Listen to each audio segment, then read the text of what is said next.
options about picking up their customers and providing. Mhm. So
questions. Just ask me and I'll tell you. You've read it? Yeah.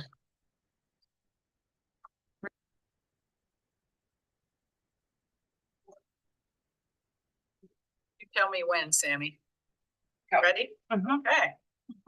Would you help me? I will with now mine? call the June 10th, 2025 Urban Renewal Agency meeting to order at 5:48. Tammy, would you do roll call, please? Yeah. You guys are directors at this meeting, and so we have Director Bell, Present. Director Bowman, Present. Director Engelbretson. Here.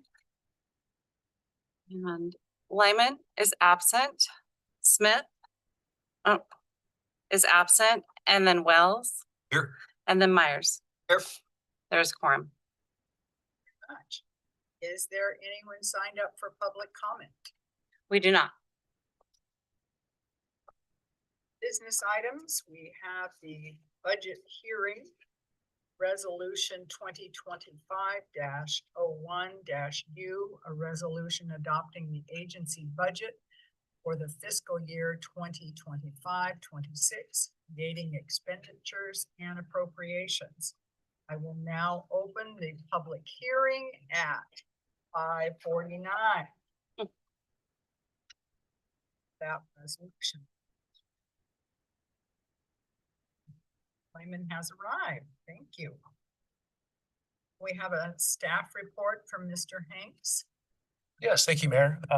Sammy, we got a point, has a little bit of this one on it too, just brief, but this budget is the Urban Renewal Agency budget for fiscal year 2026. The only changes that have been made in the document from the budget committee process are for the out years, and we talked about that at the second meeting. We were attempting to see if we could the maximum amount we could accelerate the annual payments from the URA to the wastewater fund. 600,000 a year was what I had in there initially, and further analysis that put us negative 1 year because of property tax inflow. So if the city budget on the incoming side had 500,000 into the wastewater the whole time. This had 600 in error. I didn't align those when we were talking in budget committee. It's really just the out years, which is not what the resolution refers to tonight, but just wanted to clarify that, and you can see the table in the budget message in the packet, goes out that 2030. It just goes out 1 more year. We just couldn't quite cash flow wise do the remainder at 600 a year. So as you recall, the maximum for the urban renewal is $9 million. So we were just seeing how best we could hit that target, and it just buys us, just keeps it 1 more year. But the remainder of the budget is the same. The highlights are it is predominantly exists as a funding mechanism for the wastewater fund. 400,000 was transferred this year, and the remainder of the years, this coming year and the few after that, are at 500,000. There is 25,000 in professional services in this budget. If council chooses, if we can fit it into our work plan, it's not urgent to do it this year, but I think it would be prudent if we can fit it to actually have some consulting from an urban renewal agency consultant to talk about what a closeout looks like, what the property tax scenario post URA would look like from a revenue, from a planning perspective for the general fund in the future. I think we're in that window. So 25,000 has been budgeted there. If it isn't spent, it'll roll over the next year and we can rebudget. But if we can fit it in this coming fiscal year, I think it would be great for us to start understanding what the closeout of the URA looks like and what the options are.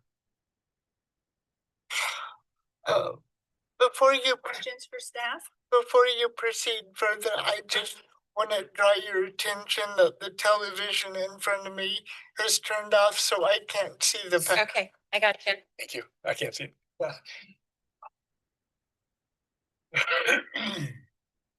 than the television screen, are there any questions for staff?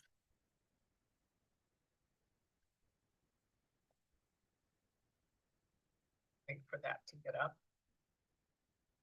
No. No.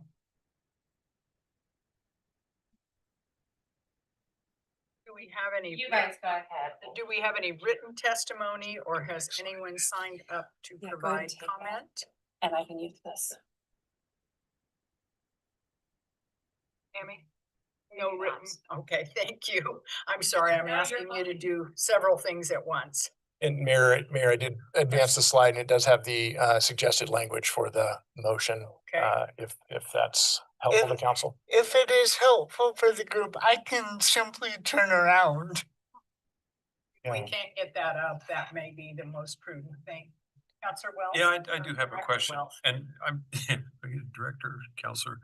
Mhm. So the URA is an instrument that allows us to take property taxes.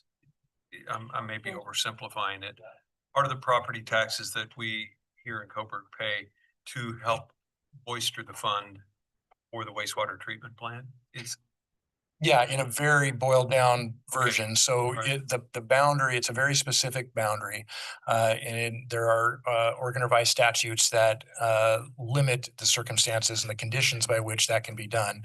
Geographic boundary. I It mean, is, it's actually by tax lot. Most of the time, it is like a polygon of a boundary.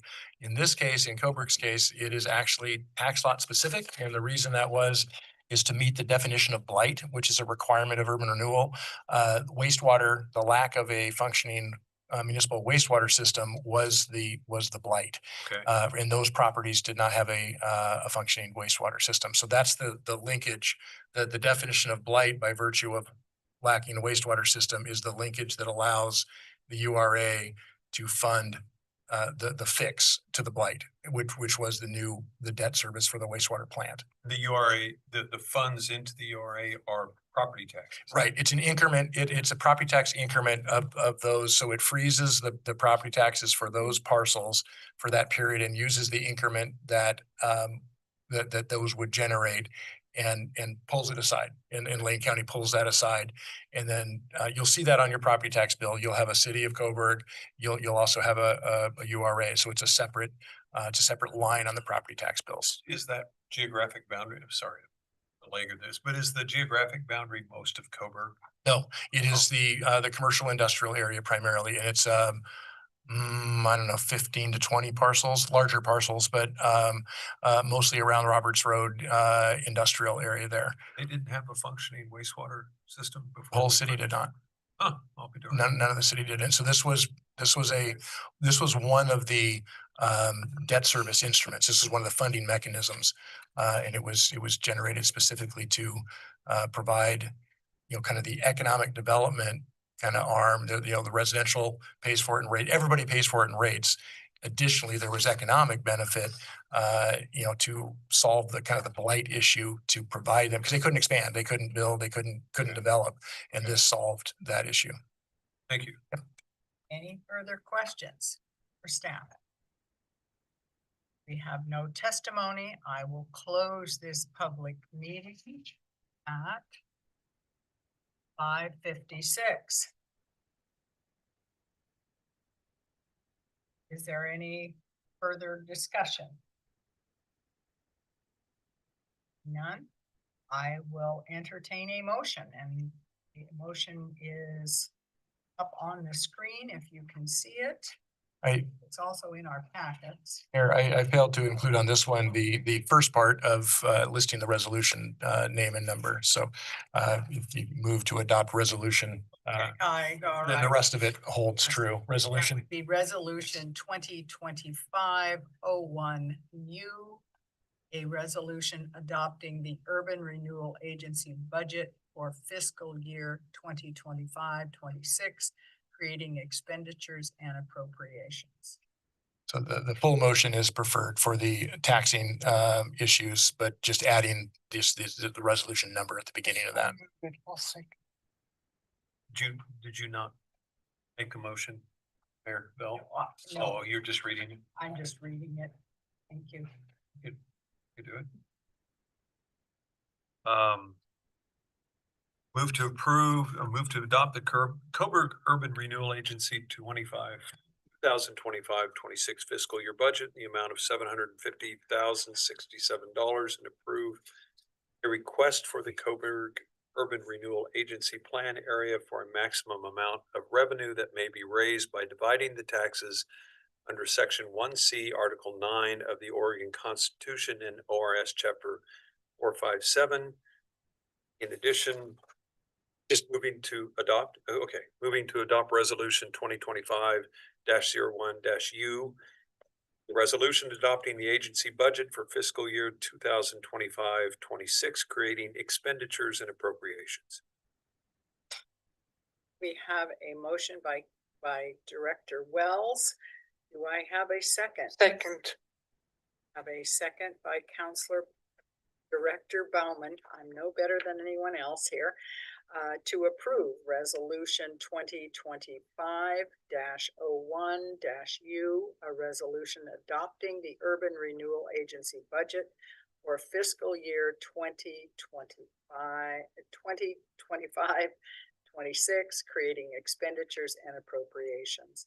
Is there any other debate, questions? Hearing none, I will call for a vote. All those in favor, say aye. Aye. Any opposed? Hearing none, the motion passes unanimously. Director Bell, did you vote as well? I don't vote. in Yes, you do. this. Yes, you do. Oh, I do Yes, vote. yeah. In URA. Then I vote, yes. I get confused between the budget committee and, or I don't vote. Okay, so hearing nothing else, I will close the URA agenda and meeting at.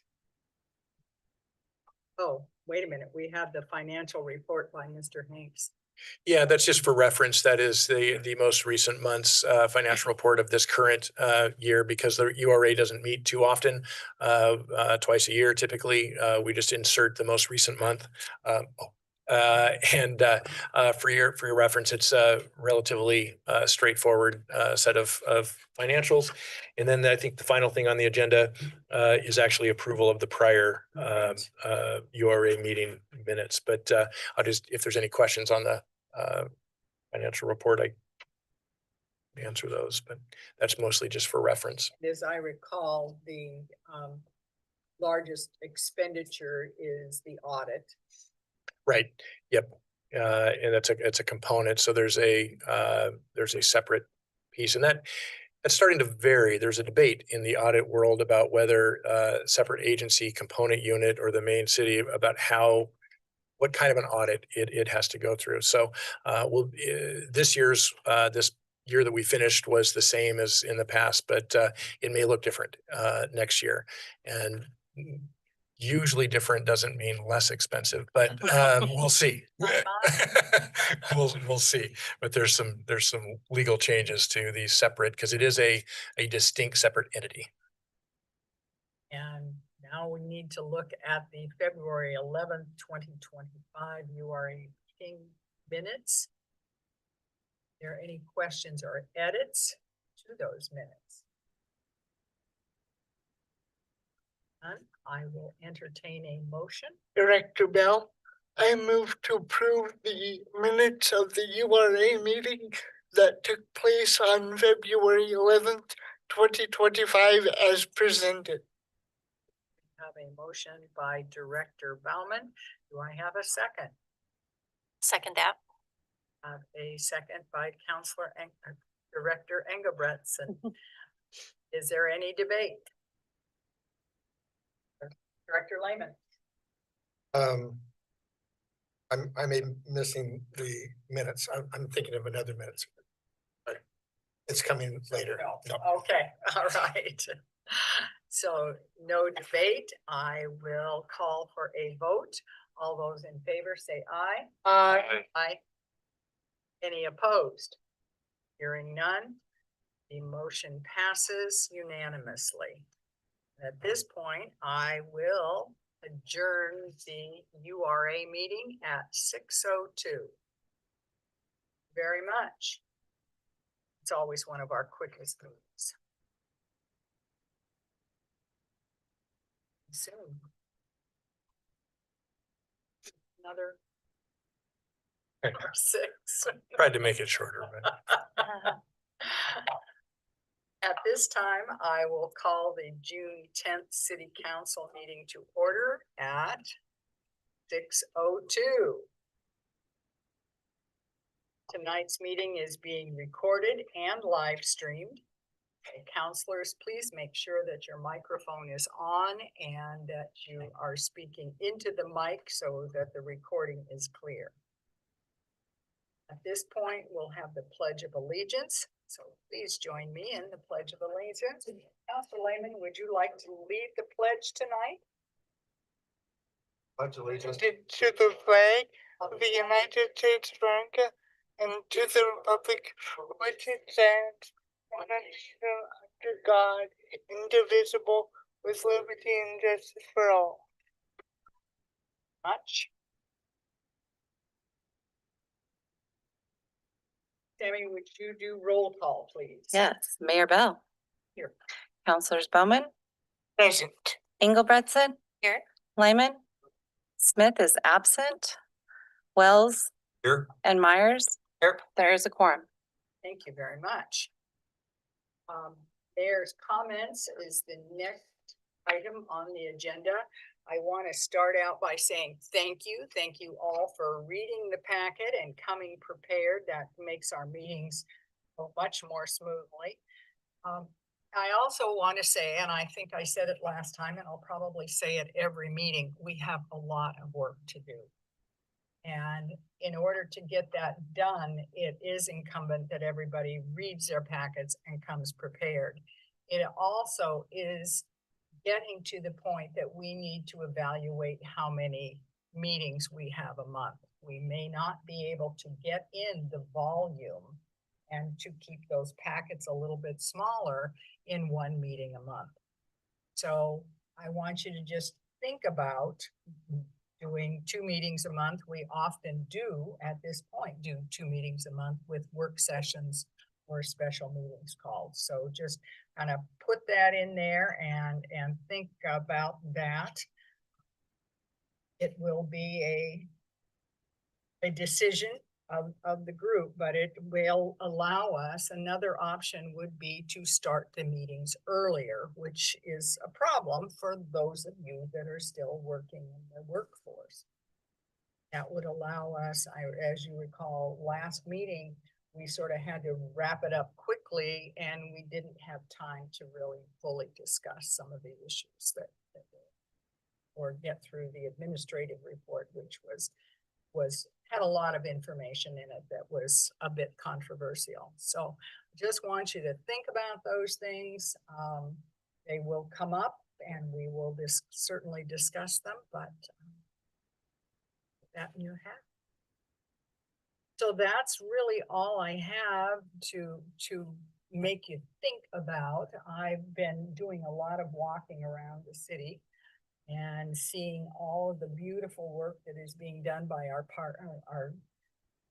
in our parks by our public works staff. And I know that Public Works is working really hard and a little as many departments working a little short staffed and just getting the job done. The parks look fantastic. I'm so proud. And as we drive in and we see Pavilion Park, that's just an absolute gem. I can't wait for the concerts in the park. And there will be a ribbon cutting on that on June 30th. I think that memo has already gone out. And that's at 6 o'clock in the evening, if I recall. So hope that you all can be there and take a look and listen to the thank yous. It's been a long journey to get to the dream. That dream started years ago, and it's been at least 4 years since we got the grant and got the property transferred, the property swap, and many things have changed. It may have even been pre-COVID. Remember exactly. But it's been a journey, and there have been a lot of people involved and a lot of work. I want us to be able to celebrate that. And with that, that's really all I have to say. Thank you to Public Works. Thank you to our police department for working hard and keeping this town the way we want it to be. And again, I know that y'all are working a little short and making it happen. Is appreciated. Oh, agenda review is next on the list. Sammy, are there any proposed changes to the agenda? We do. The agenda item number 8, Harrisburg Police Agreement, that will be back in July. You guys Okay. noticed it was not in your packet. And then the city administrator report, I didn't pull out the red folders, but you guys all have a copy of it there. Okay, That's it. thank you very much. Harrisburg agreement tonight, and city administrator report is on the tables in front of us. Is there anyone signed up for public comment tonight? There's not. Well, next we get to the consent agenda, and counselors, remember, you may remove an item from the consent agenda for discussion, hopefully by requesting such action prior to consideration. So first of all, we have the minutes for May 13th, 2025 City Council. Following agenda item is the approval of the consent agenda, and any item in the consent agenda can be removed for separate consideration by any council member upon. Do we have any changes to the consent agenda? Take that and move along. I will entertain a motion to approve the consent agenda. Mayor Bell, I move to approve the consent agenda as presented. Thank you, Counselor Bauman. Is there a second? I'll second it.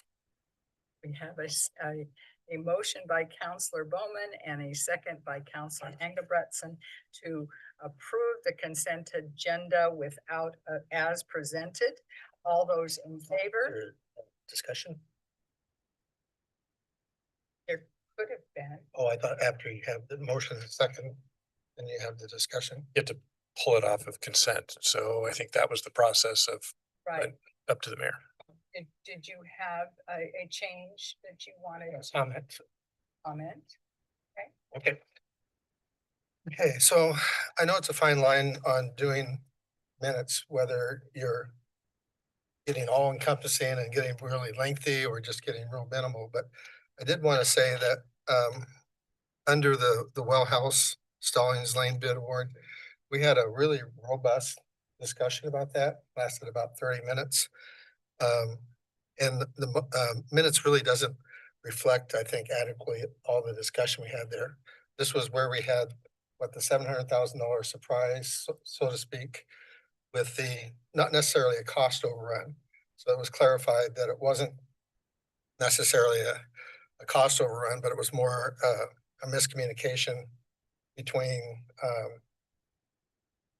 some of the regulations and requirements for implementing that. And so my comment is, I think sometimes our minutes are a little bit too skinny in terms of capturing very important conversation. Are you requesting a change? to No, the minutes? no, I think everybody remembers the conversation, but I just think for the record going forward, some of our minutes seems to be really thin on capturing the discussion that's pretty important. Well, I will point out that everything is recorded Mhm, and live streamed mhm. so that it is captured in total Mhm. there. It is, you are correct, Counselor Lyman. It is difficult to capture all of the intricacy in it.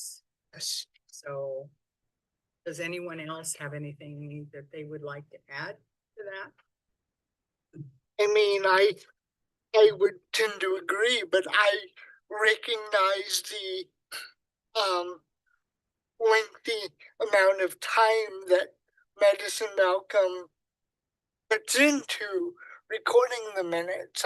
I certainly recognize that, and frankly, I've seen worse. because I've read many journals and many minutes throughout my life. I'm a bit of a civics buff. I've seen worse, but it could always be a little bit more detailed, especially when there is a divided vote. I did want to applaud the change that I noticed, that it now lists how each member voted, which that's an actual requirement of the public meeting laws. So I'm very grateful for that change. Is there any other discussion? Otherwise, I will entertain a motion again to approve the minutes as presented. I renew my motion to approve the minutes of the June 13th. This is May 13th. Sorry, May 13th minutes as presented. Have a motion by Counselor Bowman. Do I have a second? I'll second. A second by Counselor Wells to approve the consent agenda without and minutes without any amendments. All those in favor, say aye. Aye. Any opposed? Hearing none, the motion passes unanimously. We do have a special guest tonight from Coburg Main Streets. So I'd like you to welcome Megan Dompe. If you don't already know her, she is a powerhouse behind Main Street and Thank you very much. appreciated. Thank you. Speaking of which, this report was it was supposed to be about half the size that it is. I apologize. Too thorough. I promise that I will abbreviate as best as I can. It's a fine line between. Really hard, right? It's very difficult. So first of all, I want to thank you all for the support, both financially and in capacity this year with all of our operations with Main Street. The city is a absolutely necessary partner, and I want to thank all of you for all of your help. So tonight I'm going to cover the services provided in the last year by Main Street through our contract with the city. Starting with developing a tourism marketing campaign that promotes and effectively attracts visitors to Coburg throughout the year. So we have started a brand building for Coburg. That was this is a process that usually takes around 4 to 5 years. And in our first year, we're actually quite ahead of schedule. So I'm not going to dig real deep into that, but I will say on the other efforts that we've made, we developed a marketing plan for our events that targeted visitors from further than 50 miles away. So that was the main objective that we started and finished and will continue on with. We created a community brand identity for future destination management efforts. You guys can see kind of a preview of what it's going to look like on the front. We had a lot of real positive feedback from the community about how we built it, and they took ownership of it, which is great. We began working on a destination marketing website, which should be out, fingers crossed, by this time next year. And then for our tentative plans for 2025, 2026, we're going to continue to build on that marketing plan and specifically develop a shoulder season specific marketing campaign and branding it as Coburg Cozy Season rather than shoulder season, just because it's a lot more Coburg than shoulder. And it will be focused around winter offerings, off-season events, and cozy spaces around the Coburg community. So for the next service we're providing, conduct a minimum of 4 seasonal community events. I'm sure this is kind of one of the more obvious ones that you guys have all seen and attended, but we have the Holstein Hustle 5K Run Walk. We have concerts in the park, Coburg Scarecrow Festival, and Christmas in Coburg. Through that, we created affordable or complimentary opportunities for local makers and small businesses to vend in front of the Coburg community and its visitors. We created inexpensive marketing opportunities for businesses in Coburg to gain exposure. We closely monitor the attendance of all of the events for the purpose of not overwhelming city services and resources, which is an ongoing process. And we do that for the antique fair as well, even though that's not listed.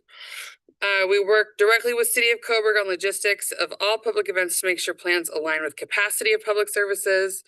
And we actually successfully recruited our first retail business to Coburg directly through event participation, which is the Dawn and Dusk Boutique. If you guys have had a chance to go in there, please go and support them. They are one of our vendors for both Concerts in the Park and Scarecrow Festival. Tentative plans for 25-26. It's a lot of continue doing what we're doing. Adapt the advertising plans as a means of managing current attendance for the more popular events like Christmas in Coburg. We've kind of hit our capacity. We don't want more people out there than we already have because I think we were about 8,000 visitors last year just for that weekend. So that's probably our max. So for the next service, create and distribute electronically and print a quarterly community newsletter that includes tourism promotion, community events and information, economic development information, and opportunities across all business sectors and local government information provided by the city. So you've all seen the Coburg Countryman. We've had a lot of great success with that. We successfully executed the design content, systems for contribution, and distribution of our new newsletter. We received an overwhelmingly positive response from the community at large. Use the new newsletter as a vehicle to promote events beyond the reach of Coburg via electronic distribution. Hard copy distribution primarily within retail spaces as part of our economic development plan. Created a media guide for affordable options for advertising. And it served as a community channel for the city of Coburg. The center inset of the newsletter itself is going to be a permanent space for the city with the option to add more pages if necessary. So for our tentative plans for 25-26, continue to serve as the community channel for City of Coburg, and then develop a separate version of the Countryman in that it's a tourism specific, and we're going to put it out once a year. Other than that, we're just going to keep doing what we're doing as far as that is concerned. And then the last, as far as services, manage and operate the information kiosk located at Pavilion Park, utilizing management and content plan development by Coburg Main Street and approved by the city as amended to the agreement. It will have a mix of civic, event, and economic development and be regularly monitored by Main Street to ensure timeliness of posted info. So with Pavilion Park being closed this year, so was the info kiosk. It was just updated. So if you guys want to go see it, you can. It has all of our events in it for the year. As far as what we want to put in there in the future, we have begun to work on a Kalapuya historic exhibit for 25-26, and I'm working directly with the Confederated Tribes of Grand Ronde, and they're providing us some information specifically on individuals who lived in the Coburg area. So we're going to be continuing to develop that next year, as well as assess any repairs that need to be done to the structure of the kiosk, and any updating to displays and information boards.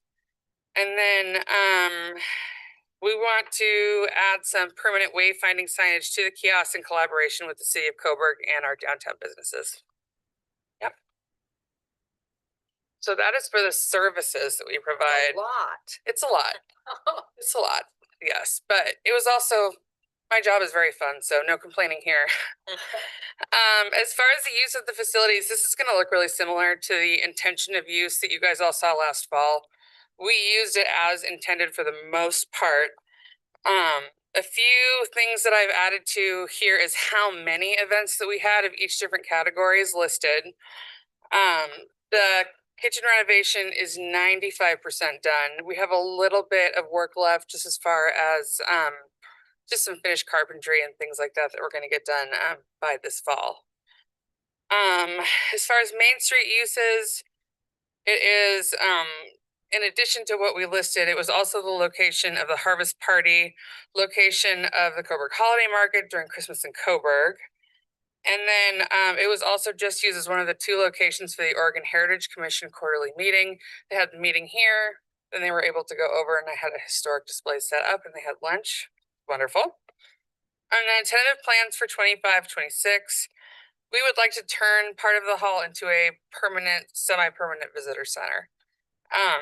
This will fulfill it being paid for through TLT because the primary purpose is supposed to be tourism marketing. To have the IOF be a visitor center will fulfill that need.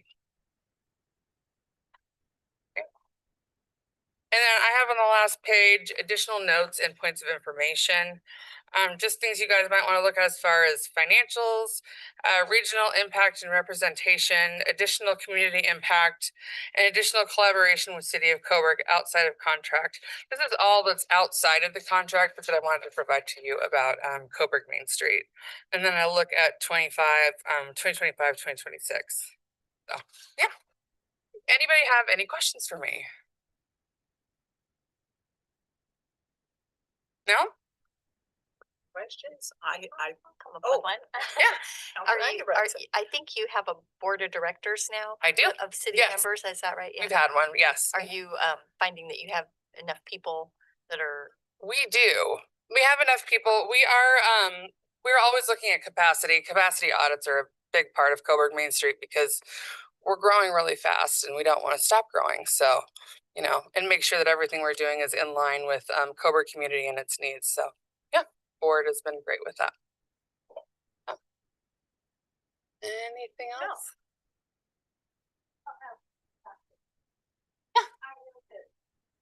Right, ourselves. Mhm.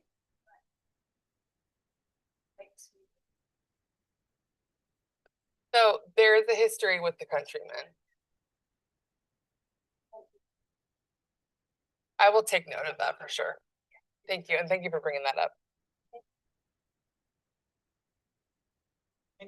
Yeah, Mayor, I just wanted to add that later on in the agenda is the renewal of the contract. So this presentation, aside from having a chance to get updated on what Main Street's doing, I get that opportunity a lot.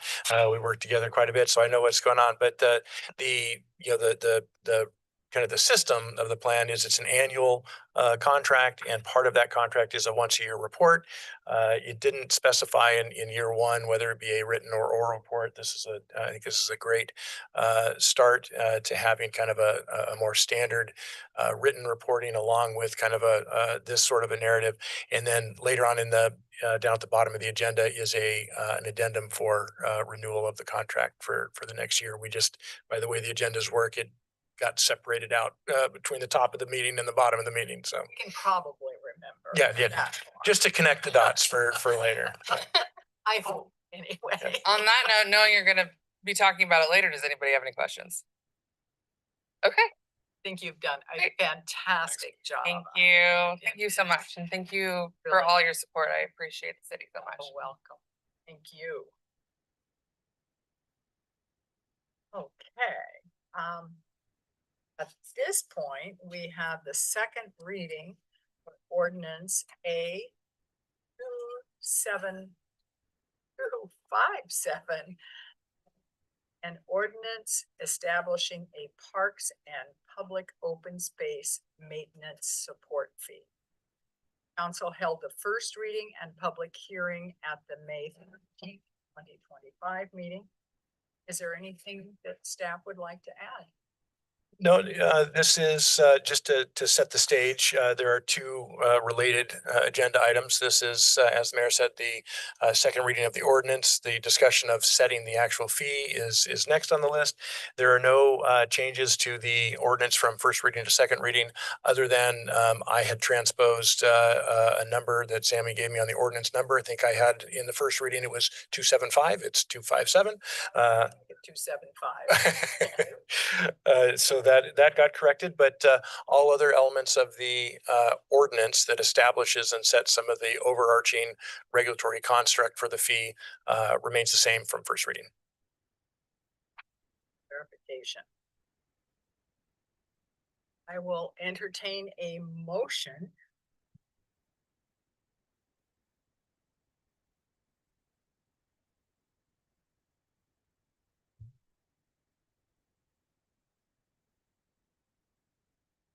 I'll move to approve second reading and adopt ordinance A 257. An ordinance establishing a parks and public open space maintenance support fee. We have a motion by Counselor Myers. Do I have a second? I'll second it. Second by Counselor Lehman to adopt ordinance A 257, establishing a parks public open space maintenance fee. Council debate. Wish to be recognized? Just have a question on the process, Mayor. Councilman Bretson? Are we, did we already do the? We're gonna approve it and then do the public hearing? I'm a little confused about just the process. This is the second reading. Second reading, So I okay. don't have a public. Okay, the public hearing is for. Yeah. Right. That's no problem. I always appreciate those kind of questions. So are there any other questions or debate to be had? I guess yes, I guess I would say I have gone home and struggled with this because as much as I understand the need for it, I also think that this is I'm not a fan of the process. I would have what am I trying to say? It's not, I understand the need, but the way this has been done, establishing it by ordinance without letting the people have their say and them deciding whether or not they want to pitch in more to support the parks, which they will get the chance to do if we have a levy. And I appreciate that. But I think with a local issue like this, the people should get to speak. And I will point out that as we did the, if you'll recall in the spring, when we did the survey for public input in terms of what were the important things about living in Coburg and what did they really want to see preserved, parks and open space was high on that list of livability. Councilor Bowman? I will ask you to limit your comments and allow others to speak. If there's anyone else that would like to add. Councilor Wells. So I did piggyback on what Councilor Bowman said. I would agree with that. I mean, it is, I understand the need but the way we've gone about doing this where we're not getting outside of that survey that was done, we're not getting direct public input on it's one thing to say, yeah, the parks are important to me, trees are important to me, but then it's another thing to say, and by the way, you're going to pay $8 more per month on your in fees on It's it. not yet been established. Well, okay, but that's a good point. And should we not have some mechanism for going to the public and saying, look, this is why we need it. This is how much we're proposing it would be, and get some feedback, maybe another survey that is more specific as to what the cost would be to each of us. I will point out that we've already done the first reading and allowed public comment at that time.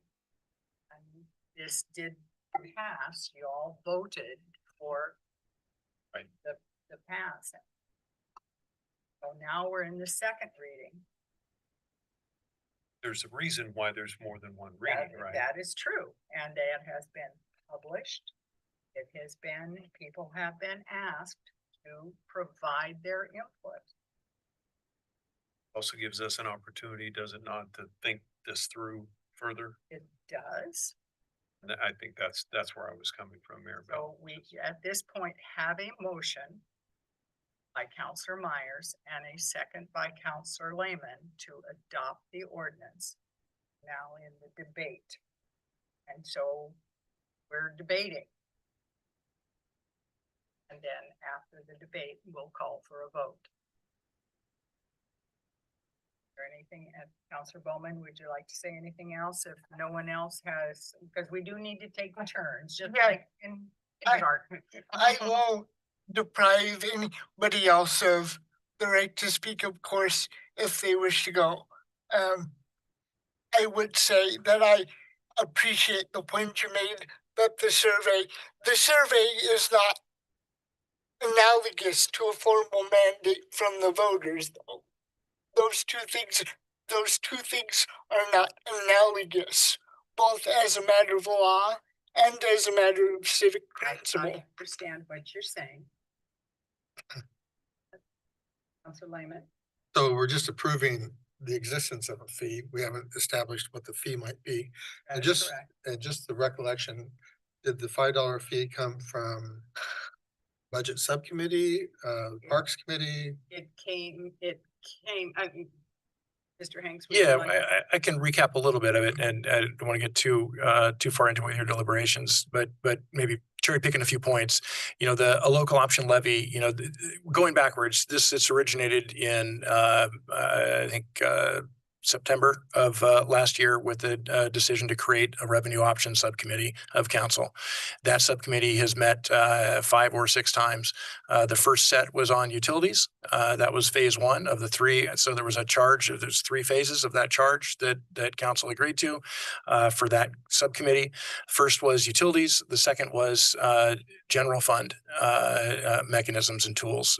Because as you recall, the same time last year, when we were talking budget, we were saying we will be reducing service levels if we did not address revenue streams. So that's where the origins of this came from.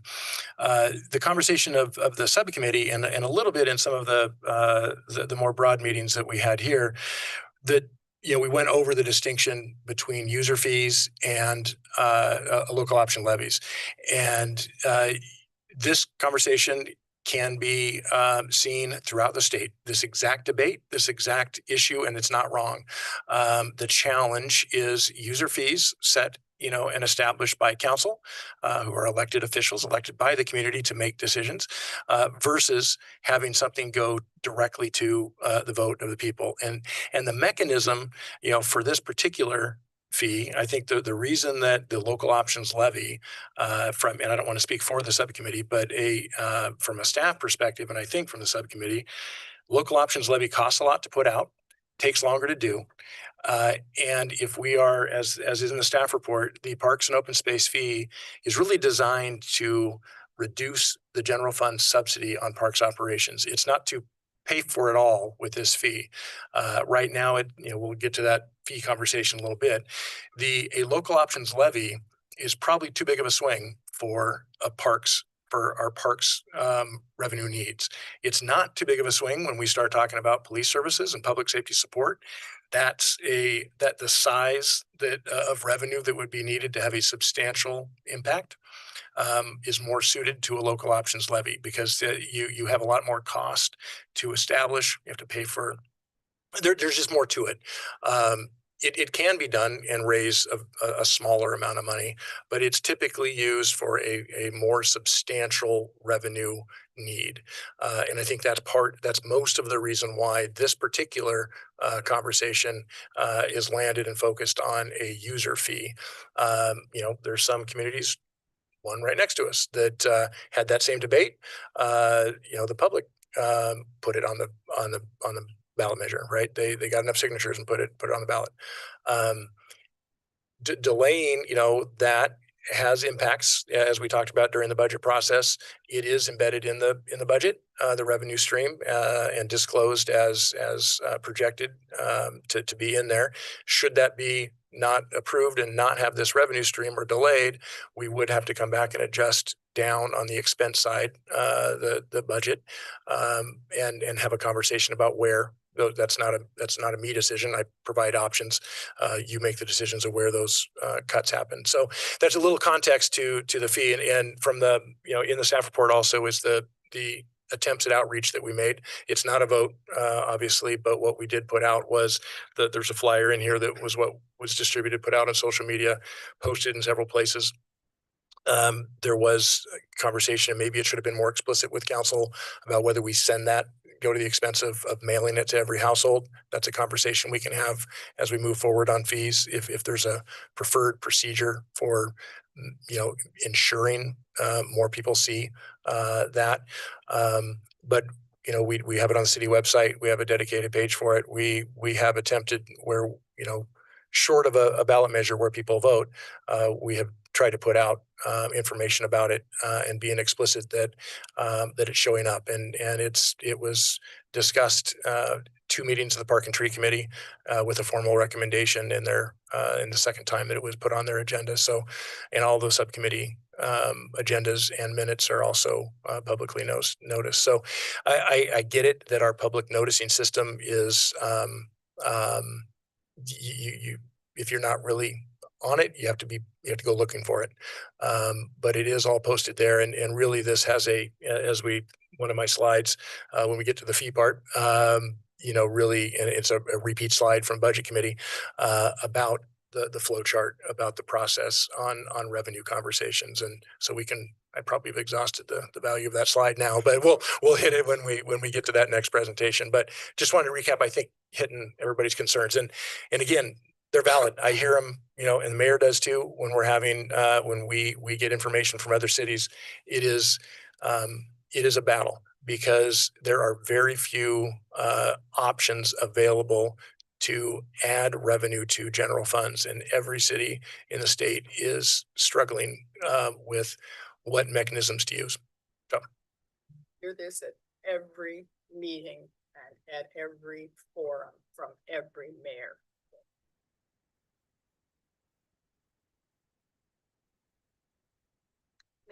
Yes. I may just, I certainly understand what the counselors, Bowman and Wells are saying. Obviously, our goal is we want people in the public to know what we're doing, so that they don't feel blindsided or what have you. It's a perennial problem where, I believe also there might have been a notice in the utility bill, if I'm not mistaken, that Yes, we were yes. going to discuss raising fees for the parks. And short of doing things like that, I don't know what else we can do to let the public know that we're going to be talking about raising fees. But I think we've done what we could there to let people know. And I guess at the end of the day, we have it does come down to we either need more revenue to pay for the parks, or we're going to need to stop doing some of the services that we have with our parks. And having been a member of the revenue subcommittee, clearly I kind of have made my decision there that, I felt that it was better to ask for a little bit more money in fees than to start talking about what we're going to stop doing with our parks. It's a hard decision, but that's Again, how I see it. this isn't about doing more parks. This is about maintenance of current level of service. Without that, we will have to have. Just the motion on the table, or motion made now is just to establish the fee, That is not to correct. set the fee. That is correct. yeah, establish the ability to Understood. yeah, exactly. Anything else? If not, call for a vote. All those in favor, say aye. All those opposed, Nay, we have I believe it's 5-1. four. We have four. Oh, 4. Four in That's right, favor because and Councillor Smith isn't here. excuse me. And we have 4 in favor and 1 opposed. Motion carries by majority. Thank you very much. Now we go on to the public hearing on resolution 2025-14, a resolution setting park and open space maintenance. I will now open the public hearing at 6:42. resolution 2025-14A, resolution setting a park and open space maintenance fee. We have a staff report from Mr. Sammy, we could load up the other PowerPoint. Thank you. Try to steal the mouse. No, but you could borrow it. The screen is blank, yeah. Night.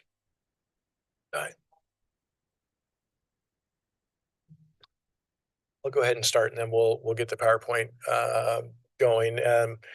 Yeah, we're rolling right into this part of the the end part of the last agenda item is really the meat of this item, and this is actually setting the fee.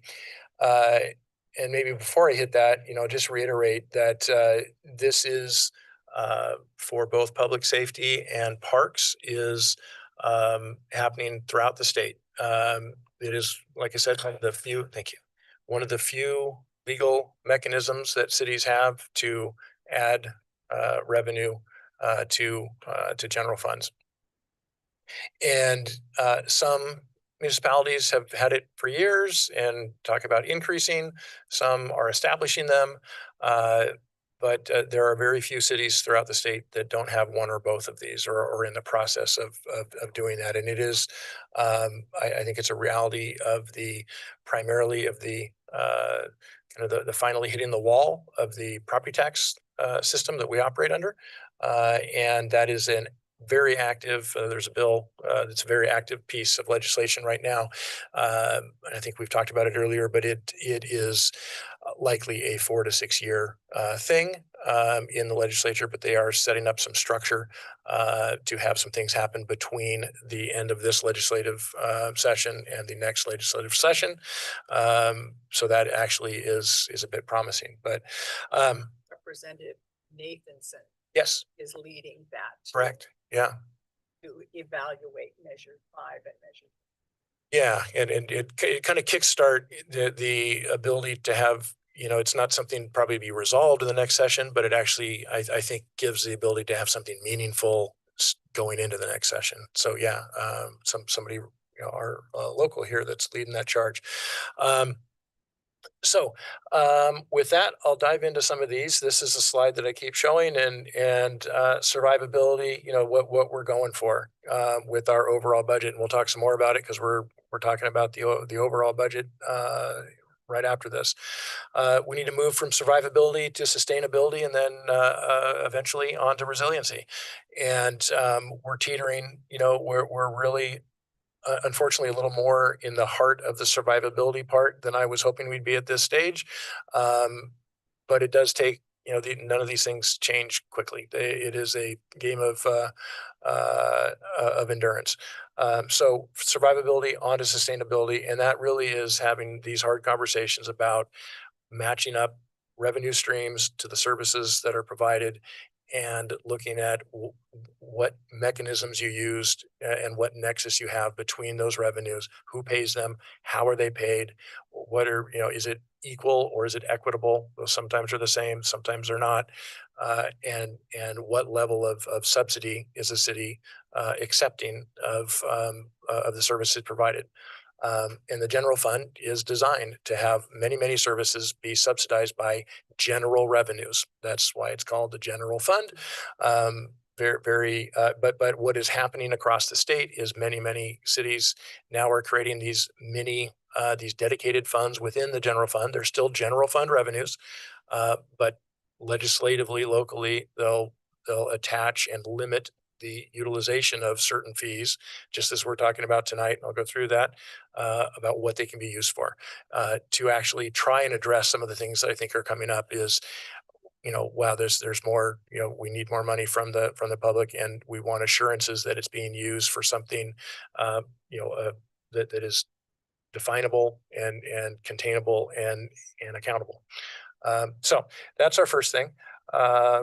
And here's the messy slide that I've only made messier. And this is kind of a recap of what I highlighted in the second reading conversation there.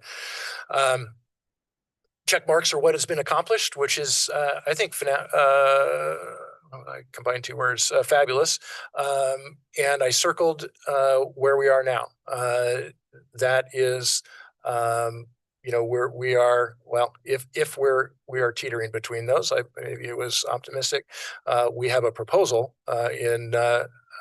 for placing new revenue dedicated to parks maintenance in this fiscal year budget. And then the circle really is what comes next. And I won't get there yet, but well, I will. What comes next is more. More revenue conversations or more service level adjustment conversations, and really the next is public safety. And I think that enters into stepping backwards a little bit and having that more robust conversation about local option levy versus a service fee. And back to Councilor Bowman's, well-founded point about, at what point do you defer these decisions to voters versus make the decisions as elected officials of the community. So that's coming next. And but I put this up because I think it is impressive that we've marched along as council has done the work that they said they needed to do, and I think it's should be recognized. I put down there and highlighted or other fee or revenue options. If new and different things show up that need to be analyzed, we will do that. I think those are hard to come by in the general fund conversation, but I don't want to limit anything for council's review. And then, the end of that, I highlighted, what our goal is service level and financial stability. Keep progressing on that. So the reason, this is another one that's been a repeat slide. The general fund is showing, signs of tailing off. The revenue does not meet the expenses. Expenses rise faster than revenues rise, and that's really what we're talking about here. This is kind of denotes what I said earlier, that the proposed budget that's been through the budget committee and is in for review here shortly on the agenda contains the revenue from a parks fee, and that's the line item under the charges for services in the general fund. It's 24, I think. And for just for a recap, as we're talking about parks. Can you scoot it closer? Sorry. This is just highlighting, this is a repeat slide from some budget conversations, but just to recap, personnel is the overriding expense for our park system. And as we know, that is that's to maintain it, that's to mow it, that's to cut it, that's to fix the irrigation, that's to clean the bathrooms, that's to replace supplies in the bathrooms, that's to fix playground equipment, that's to comply with our liability, our inspections for playground equipment from our property insurers. That's path maintenance, that's ADA required fixes as they come up. Just kind of think of signage, signage locks, all of those systems that our parks has. And garbage, all of those things. And it requires staffing to do it. We do have some materials and services expense, but the majority of that is we're about 82 to 85 in staffing and about 25 to 30 in materials. And then we have capital, and we're not really talking about capital. This isn't for capital. Capital is is its own kind of animal. Have a question? Yeah, so why does the personnel expenses go down in 26 versus 25? We allocated less FTE to it. We've shifted that primarily at the Brian, our public works director, is we shrunk his allocation, which increased his allocation in the other utilities, and I'm doing all of the admin overhead work for parks. So the 0.8 FTE and the 0.2 is for 25 or 26? 26. In 25, it was higher? Yes. And we have, obviously the community wouldn't and doesn't need to know the difference. We see 2 or 3 people at a time working in the parks. The way we allocate our public works, we talked about in a prior budget, but we do have it's a higher percentage of one person and then small slices of 4 others. One other question. You may not have this on the top of your head, but the $108,700, what was that budget for the previous year? How much of it, either dollar amount or percentage increase? It's in there.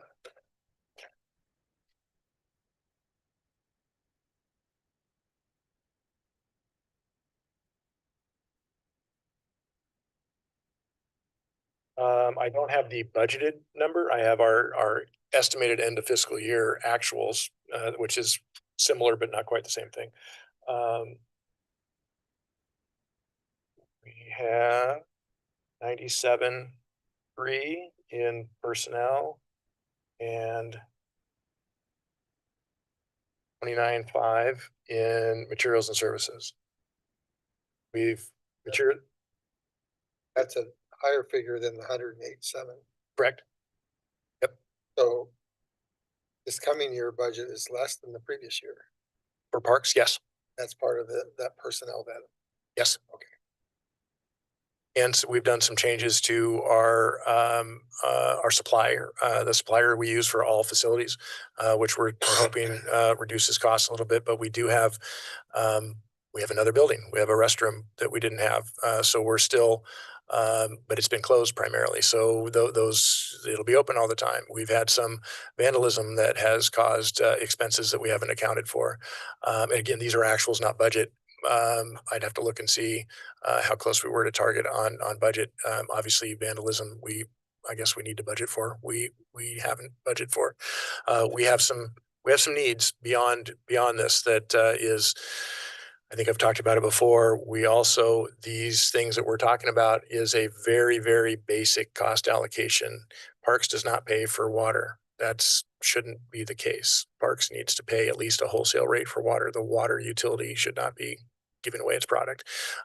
We need to update our methodology for how we allocate our fleet, our equipment. We don't allocate our fleet to parks.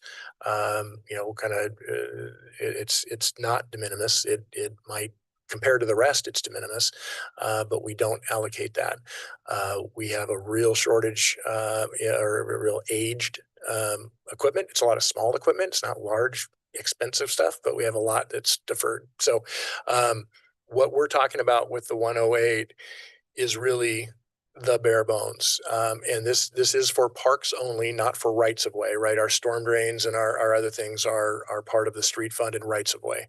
So this is just the actual parks as I've listed them. Adam, so kind of Counselor Wells. piggybacking, thank you, I'm sorry. Piggybacking on what Councilor Lehman asked. So our operating expense budget for parks is actually going down next year from what it was this year. Somewhat, yeah. But yet we've just Reallocation. get that's what I want to get at. Right. So, well, okay, but we've just established that we're going to adopt a parks and open space maintenance fees, presumably for expenses related to parks maintenance, right? But yet our budget is going down. And so, a question I might get from Joe General Public is why are we now establishing a fee for parks maintenance when the actual budget is less than it was last year?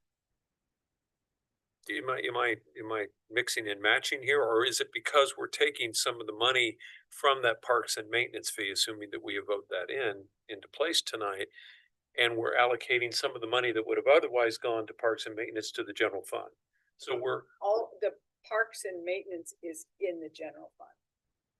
right. And we've been talking for probably at least 5 years, and I apologize for interrupting. Jump in. But we've been talking at least for 5 years of the declining I got it. general Yeah. fund balance. We're Balance. But we're raising money as a parks and maintenance fee for an operating expense that's actually going down. So justification is we're going to use, frankly, what we're doing is we're using that money to boost the general fund, right? using that money to operate the parks.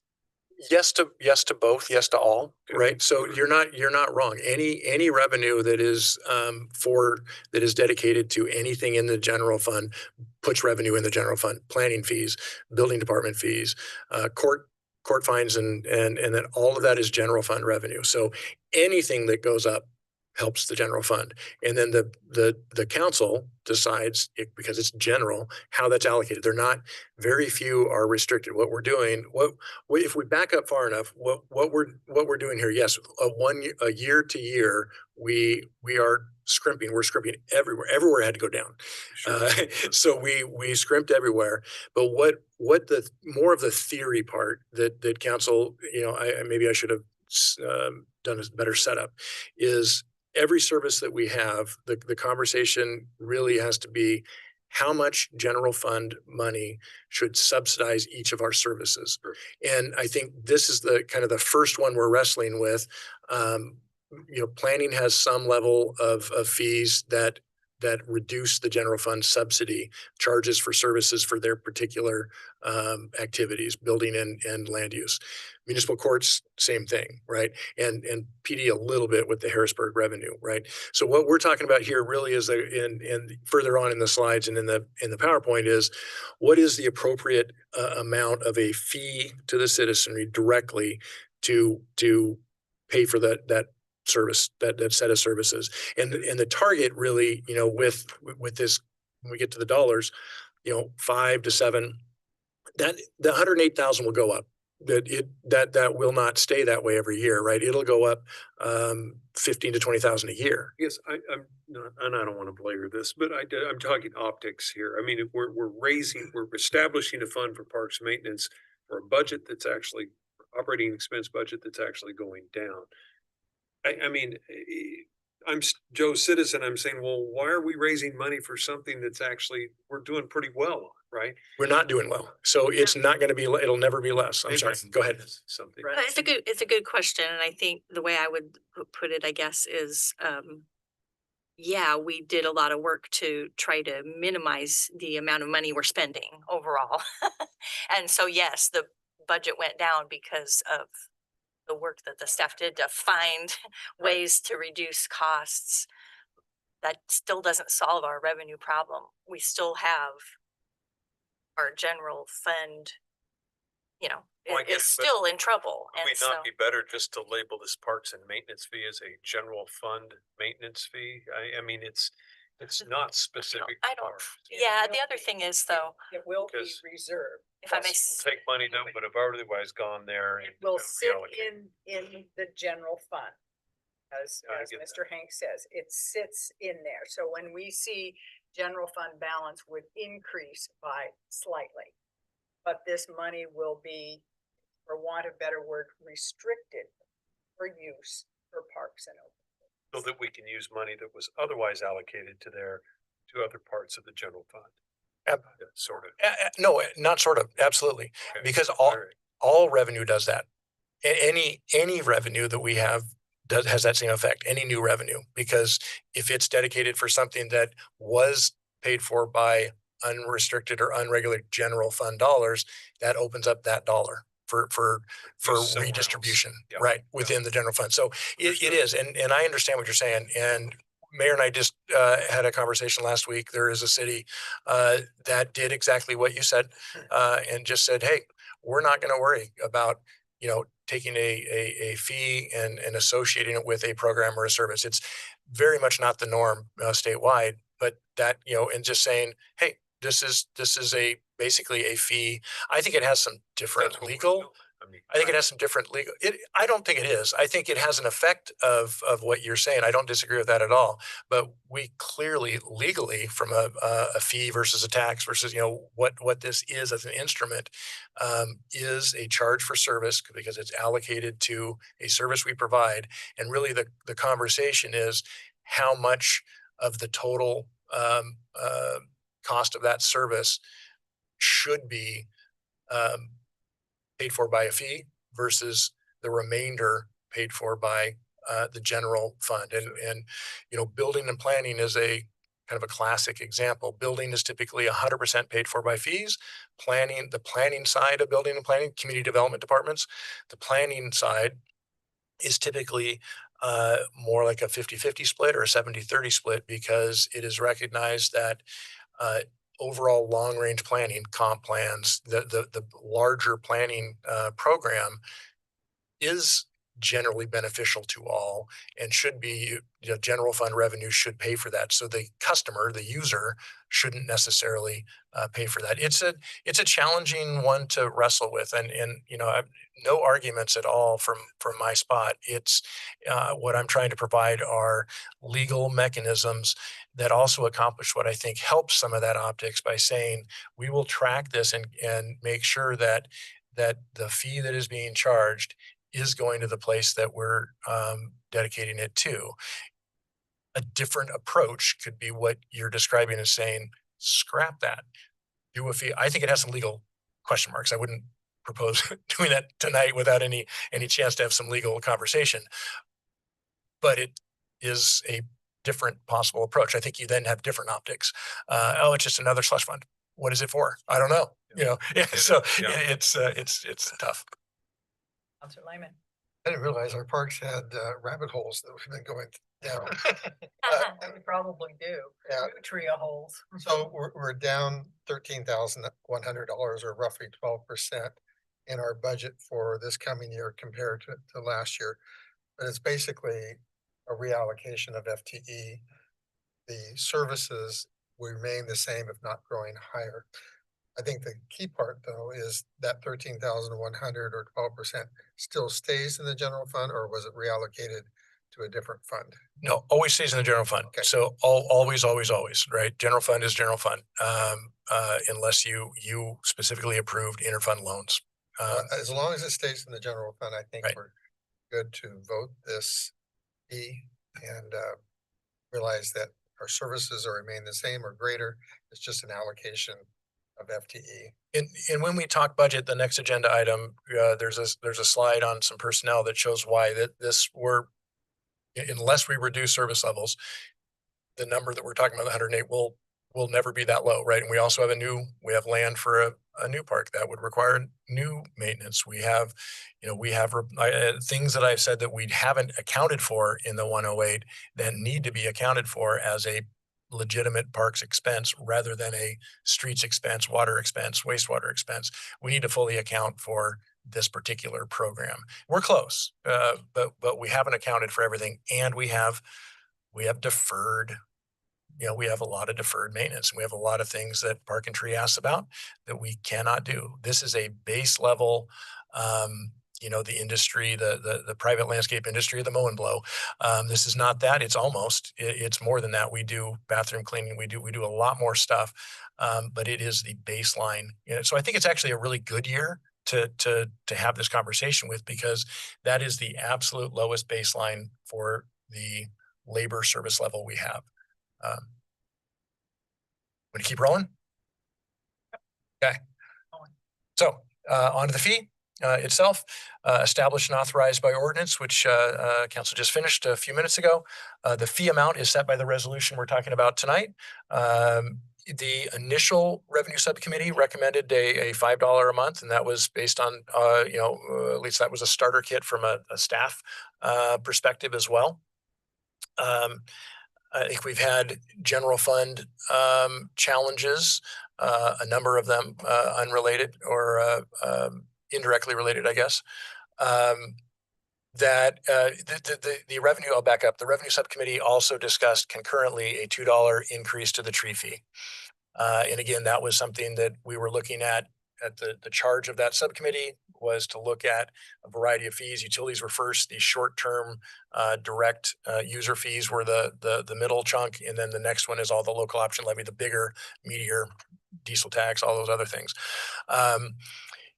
As I said in the staff report, and I've talked with the mayor and some of you, I think the conversation for and deliberation for council tonight is balancing the value of and the need, the prioritized need of a park and open space fee versus the tree fee.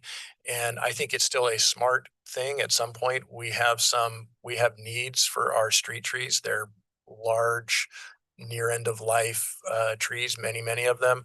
And we have years where the amount that we collect for that fee does not equal what we spend on that. However, that all happens in the street fund. And our priority, that we've talked about, our number one priority, our number one kind of fiscal black eye is the general fund. So while that was the original working number, it still obviously still can be. I would be interested and would offer up that maybe there's value in deferring the tree fee increase conversation, which we haven't formally had in a resolution. That comes with all of our miscellaneous fees, is where that would come in next month.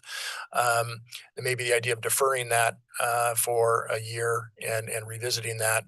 I still think it's prudent, but I don't think it measures up in priority to what is in front of us with the general fund and ensuring the park system that we were talking about earlier is able to be maintained. It's an inventory, it's an asset that needs care as well. So all that to say is that I'm hopeful that the 5 is the base, but more than that is not a necessarily a staff recommendation, just an encouragement of priority setting.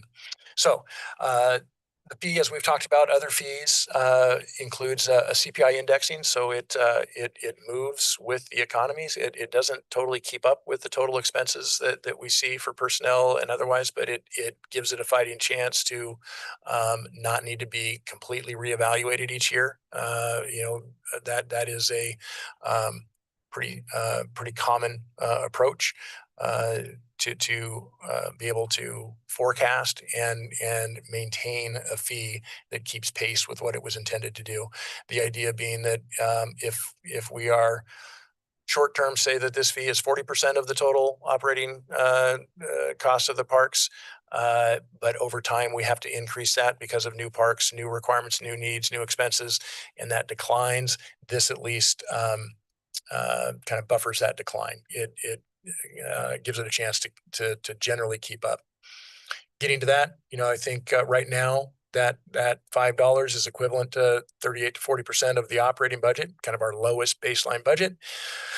I think from a staff perspective, this is a staff target. I think it makes sense that the fee covers around a third, and I don't think it's in our best interest to have a fee that exceeds 50% of the budget. I think again, there's a combination between different users and the different means that we charge users. We charge some in property tax, and this fee charges some on a utility bill, and that properties that are exempt from property tax, a user fee catches those a little bit. So there is a value in diversification of the mechanism you use on the revenue side, because it isn't hitting everybody double all the way. Target date implementation July 1. And the reason the range is in there is this is on a per unit basis, not a per customer basis, same as the tree fee. So it was modeled after the tree fee, which is if it's a fourplex, that it's whatever the fee is times 4. So it's a per unit fee. And so I didn't have the exact, and some of our accounts are fire service only. We need to fine tune all of our in UB to get an exact number, but it's roughly 40,000 of revenue to start with. And that also, obviously, as we get customer account growth, that changes slightly. And the final one is, as we've talked about, the way it's written both in the ordinance and in the resolution, it is restricted to operations and maintenance within the Parks Department budget, not for capital and not for things outside of parks. It really is intended to have a mechanism to maintain the park system. And I think Current service level. at its current service level. Couple other things, because I don't ever want to neglect the expense side. We are talking about the revenue side. This is a slide from the budget conversation that I just wanted to reiterate. There are other general funds. This is kind of a mixture of revenue and expense. But we are looking at all phases, all facets of our general fund budget to see where we can streamline and be get better squeeze out of the revenues that we already do get. And of course, on the right-hand side, those two, the public safety support fee or local options levy, those have a lot of discussion to get through to land on where council prefers to go with that, if at all. And some other ideas. Some of these are more concepts that we will plug away at, and it'll come back to you. And did we find anything? And as we have time, I think our building program, we did some exploration on the IGA. We know better where that stands with our partner in Cottage Grove, and I think we have some building fee increases to keep up with the rest of the region to actually make sure that we're recovering all of our costs of that program. I don't think we are quite yet. We're not super far off, but the bottom right, is long term, and so is City Hall. The bottom two both are really more concept and long term play kind of things. Oh, I think that's it. Mr. Lehman, Ready to make a motion if I may? is there any other conversation? Any other questions for staff? There'll be discussion after the motion. is made. Yes. I want to modify the proposed motion a little bit to include that it Oh, thank you. I will close the public hearing at 7:14. You for reminding me that. So my motion will change a little bit to be $5 per month per unit, and the fee will include CPI index for annual adjustments. So I know that's already been discussed, but I'd like to see that in the motion. So my motion will be, I move to approve resolution 2025-14 titled a resolution setting the park and open space maintenance support fee with a fee imposed of $5 per month per unit, and the fee will include CPI index for annual adjustment. There's a motion by Counselor Lehman. Have a second. I'll second. Second by Counselor Myers. To approve resolution 2025-14, setting the park and open space maintenance support fee with a fee imposed at $5 per unit with the addition of the CPI index annually. Our discussion. Who Well, else? I will struggle to vote in favor of this only because, and it's been well laid out, and I tend to agree with most everything you've said, Adam, but I don't think the general public has had sufficient notice of this fee. The fact that they said that the parks and are important to them, that's fine. But I think that it should take an extra step and actually tell the general public that we're talking about a $5 per month fee and get their reaction to it. Lay it out. Everything that's been laid out for us, lay it out for them in a pamphlet of some sort saying, this is what we're proposing. This is why. If the parks truly are important to you, we believe that this is the right thing to do, but we want your feedback on it. And I think that can be done within a 30-day period. I don't think it's going to delay implementation of this too long, or not so long that it's going to make it difficult for us. But I really think that the people here in Coburg need to know what we're going to do and why, rather than just simply saying, okay, tomorrow your bill is going up $5 a month. I just would feel really uncomfortable with that. Good comments, questions, Counselor Bowman? Let me associate myself entirely with my colleague, Councillor Wells, and let me underscore. I understand the need for it. I understand why the ordinance passed the way that it did. I understand, and I don't begrudge you making the decision that you did, because there is rationale for it. That aside, I feel that the community, you know, when people found out about it, people were very unhappy and did not feel that they had enough notice, because not everybody is on Facebook in the Cobra group. Not everybody pays attention to the public notice system. I know you can only do so much, and I also appreciate that. But I would just associate myself with what Councillor Wells said in that regard. An elf? Lyman? I think that it being included in the utility bill goes to every household that has a utility. So I think the notice is fair and appropriate, timely. What wasn't included, because it wasn't known yet, was the $5.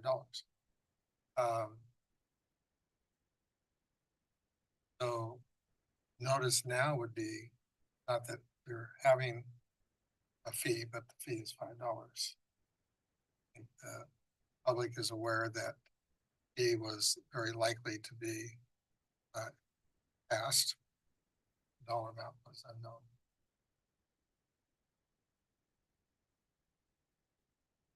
Yeah, I would kind of, I would agree with Counselor Lehman that when we put this type of information in the utility bill, I think most people do see that. And I don't know that we have, a way of getting more notification to people than we've done. And I also think that people, when they elect folks to represent them, they understand that somebody's got to look at the budget and the revenue and the expenses.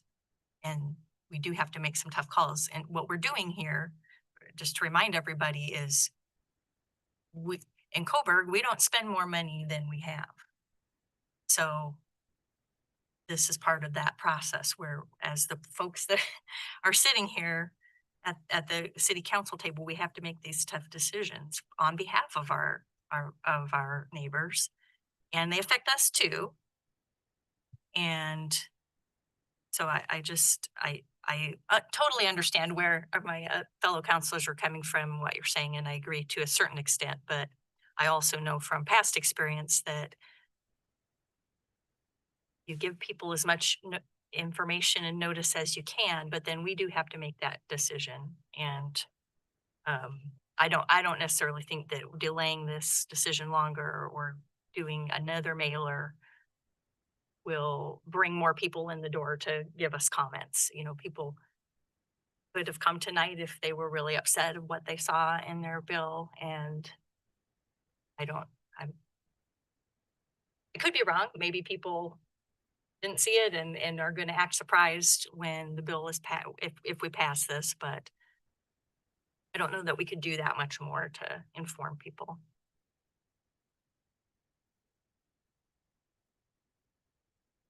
Counselor Wells? To follow up, I hear what you're saying, Kathy, but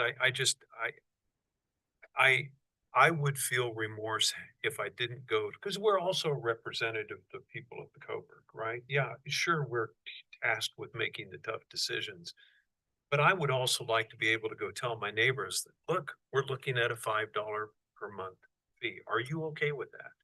And this is what it's going for. It's going to maintain the parks in the present condition that they are. And yeah, that money is some of the money is going to be reallocated that went normally towards park maintenance to the general fund, but it's going to cost $5 more. Are you okay with that? I haven't been able to ask that. I haven't been able to have a frank discussion with our neighbors as to what this actually is going to mean to their pocketbooks each month. And I'd like to be able to do that. And if we can't, we don't have any mechanism in place for notices outside of what we've done already. Okay, I get that. Although I think posting big banner on the side of City Hall saying your utility bill is gonna go up $5 a month might be pretty well noticed, but I know what you're saying. But I just am not comfortable with the notice that we've already given our neighbors, and without the specifics that we have now. Maybe just one clarification for the final conversation is the $5 was part of the flyer. So $5 was included. I don't think it was part of the utility billing notice, but the amount has been put out and published in social media and on the website. And in the country and in the Countryman as well. Yeah. So we Was that it has efforts. been out there. Not- Perhaps none of you saw it. Or you did not see it. Nobody I know. saw- And I will point out that that's always going to be the case.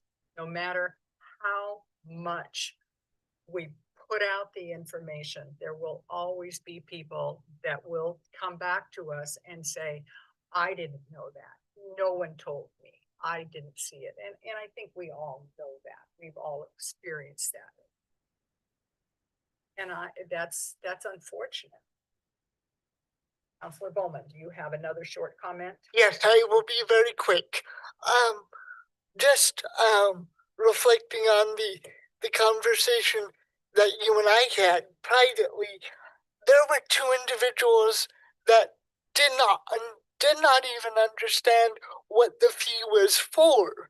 And I think about those two people, and it could have been just two people, but my concern is that that's a larger sentiment, that they thought it was for other particular aspects than what it was for.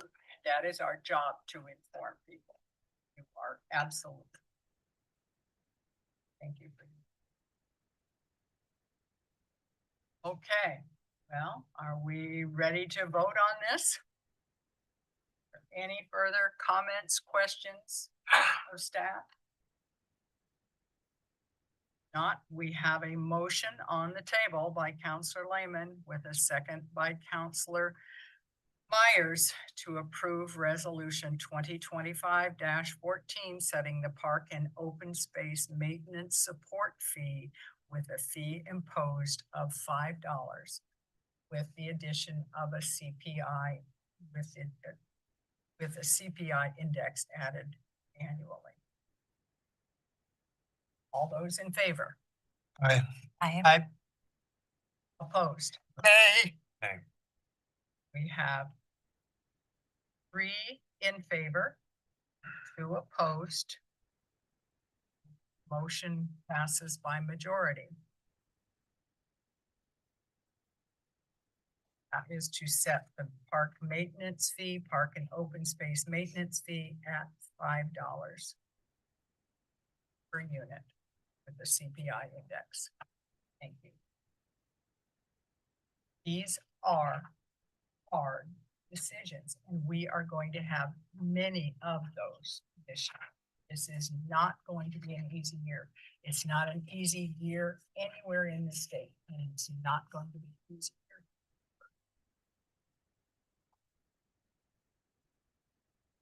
All right, next we'll have a staff report from Mr. Hanks on resolution adopting the salary and classification schedule for fiscal year 25-26.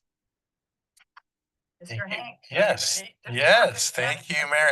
As you all can tell, June is money month. Yeah, every item on the agenda deals with financials of the city. This one is the city has a salary schedule that is established for all of its positions with steps embedded. The resolution in front of you is the identical salary schedule with the addition as similar to last year of a cost, a CPI adjustment of 2.77%. That was put forward throughout the budget process. And the charter language for Coburg is not super explicit in saying that if it's embedded and approved through the budget, that it's done. It leaves a little bit of gray area. So I think the city recorder's wise advice is to always have this done by resolution separately, just to ensure that we are meeting the words of the charter without any extra interpretation. So that is the reason it is in front of you is two things. Is that it's we definitely want council to understand it.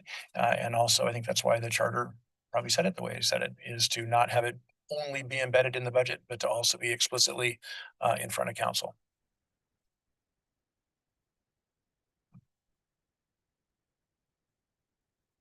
I would add the intention of just like on the revenue side, on the salary schedule side, a CPI index, what its primary intention and objective is to have a salary schedule keep pace with the marketplace.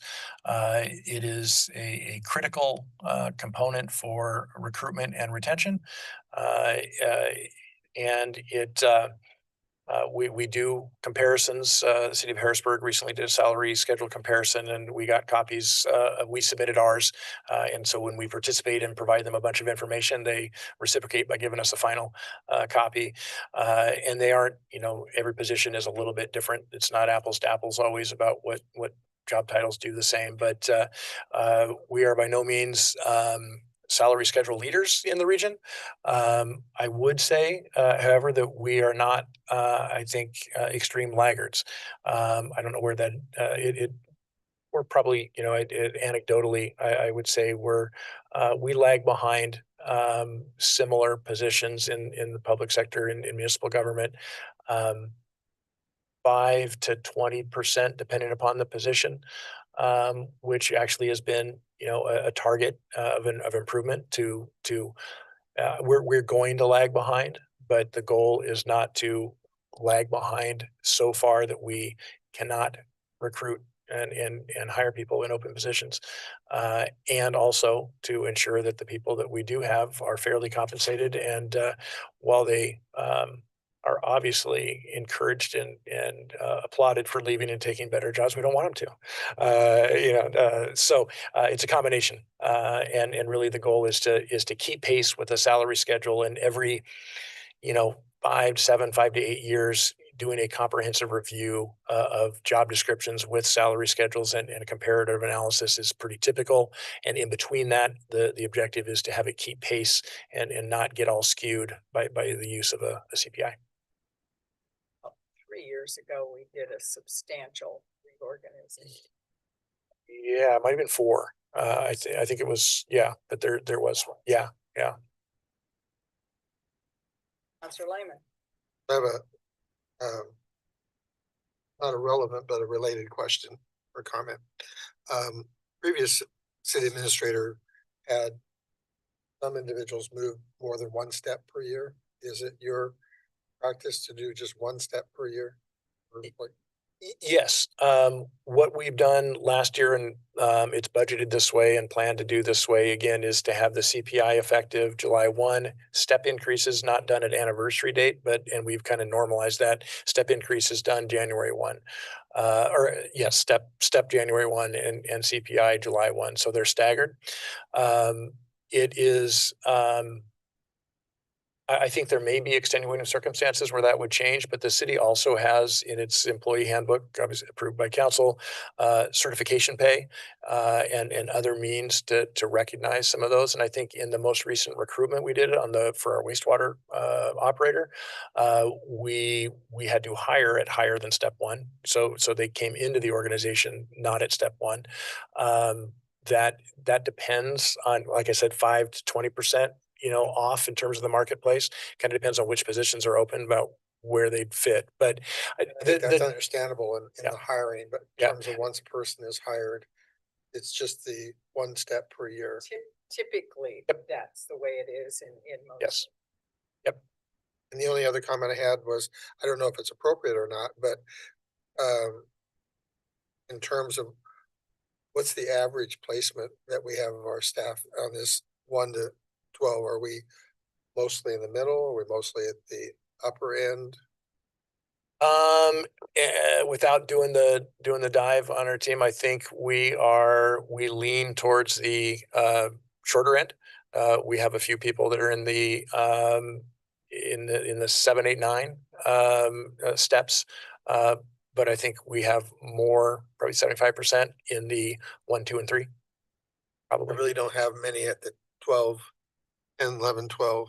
I don't believe we have anybody at the top end all the way. We have a plan after 12, half steps, or they're stuck there. Yep. Yeah, Really typical. yes, yeah, you have to top out somewhere. And Some places do have half steps. no, I've seen that. You're right. And they do a graduated tail to it. I think if we get to theory, I think this is a lot of steps. A lot of steps with short 2%ers. These are all 2%. It's workable.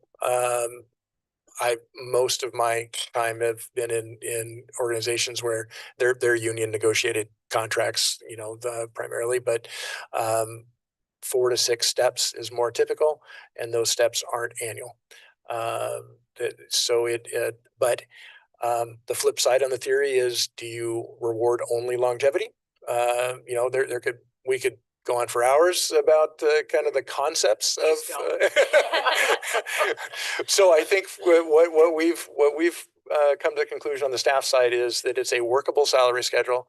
It's fair and equitable, and the job descriptions and the relative ranges all work. We don't have big compression issues between supervisory and line staff. All of that, all those kind of issues. It's a workable salary schedule. Then there's overtime. For the non-exempt employees, there is overtime, and we're almost 50-50 on exempt versus non-exempt in terms of our staffing. Perhaps Have a comment? perhaps an elementary question, but what is the difference between exempt and non-exempt? I couldn't quite figure that out. People use kind of the proxy for that is salaried versus hourly. Oh, It's not perfect. quite like that. That's an approximate version of It it. also goes on job classification. There are some state and federal standards. Supervision, independent responsibility. There's a variety of things. It's all set by state and federal law, as the mayor said. So. Well, that makes sense. Thank you. I just hadn't heard the terms, I guess. How was the Any other- overtime? Counselor Lehman? How was the overtime budgeted? We look at the prior year, and we look at staffing, trying to estimate, is that abnormal? Was that standard? Most of our overtime is predominantly standard because of the way we functionally in public works and police with on-call. It's fairly scheduled, and it's 1/8 pay per hour. So for every 8 hours, you get an hour for when you're on call, It's evenings, not a weekends. separate line item. It's embedded with each person's. It is separate in our detailed general ledger. In our budgeting, we roll it up into kind of personnel services. But yes, we do track all that separately, and it really almost none outside of police and public works, and like I said, 80% of that is kind of the duty pay for being on duty that rotates between people, just to keep our coverage, our mandatory coverages. So it's overtime, but it's really built in. It has to happen. Anything else? Any other comments, questions? Overtime, Counselor Lehman? the overtime, is it straight pay? It's not time and a half? It is time and a half. Anything else? If not, I will entertain a motion. Fiscal year 26 salary and classification schedule. Second. A motion by Counselor Engebretson and a second by Counselor Bauman to adopt resolution 2025-10, a resolution adopting the salary and classification schedule for fiscal year 2025-26. There any further debate?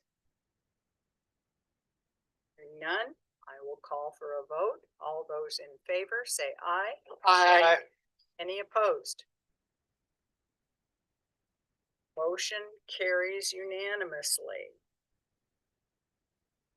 Thank you. Now we have the budget hearing. A resolution 2025-13, a resolution adopting the City of Coburg budget for fiscal year 2025-26, creating appropriations, setting the tax, imposing the tax, and categorizing. I will now open the public hearing at 7:37 on resolution 2025-13A, a resolution adopting the City of Coburg budget for fiscal year 2025-26, creating appropriate, setting the tax, imposing the tax, and categorizing the tax. We already. We have staff report from Mr. Hanks. Good Oh, wow. evening. Is his voice holding up? Yeah. So yeah, this is the culmination of the annual budget process, and what the tasks in front of council, and we can dive into as much or as little of the budget document itself as everybody is interested in.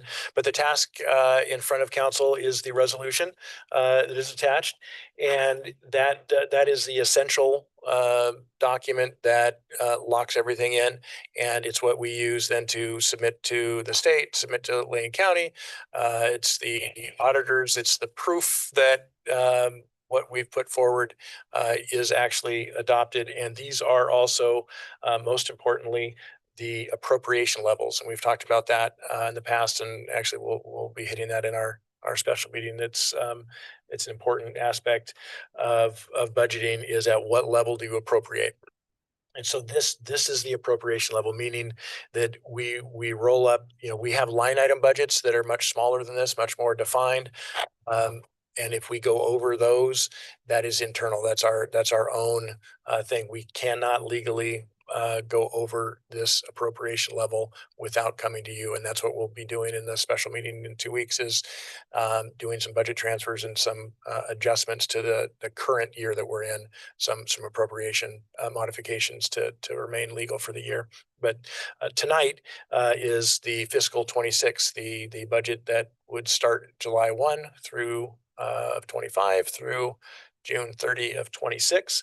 I do have a PowerPoint that we can step through, and I can glide through some of them if I see the nods of repetitiveness, but unless there's no interest in digging, I have one major thing that's different from the budget committee that I definitely want to hit, that's in the slides, and then we can kind of maybe speed through the others. I mean, you want to swap the slides to the, this one was for the open space fee. So do you need that back? Yeah. Okay. There's one on the budget. They look kind of similar. They're kind of been some recycled. Yeah. I'll get to the key difference, and it relates to the item that Councilor Lehman mentioned with the minutes, is Stallings from last month. Interesting, maybe the most practical lesson learned is don't do a bid opening between budget committee and council on a budget. So we, for a variety of reasons, and Councilor Lehman recapped it well in the meeting and tonight, we needed to put forward an amendment to the adopted budget. So the proposed budget is what the city administrator, presents. The approved budget is what the budget committee reviews and approves. And then the adopted budget, that third column, is what council approves. And if there's changes between budget committee and council, that has to be obviously disclosed. If it's over 10%, it creates a public hearing. And the Stallings Lane project, changing the capital expenditure appropriations by 500,000, put that over 10% in that fund. So we disclosed that, obviously, and it created the public hearing. So I will hopefully. I'm not rolling. There it goes. Okay. Whoa.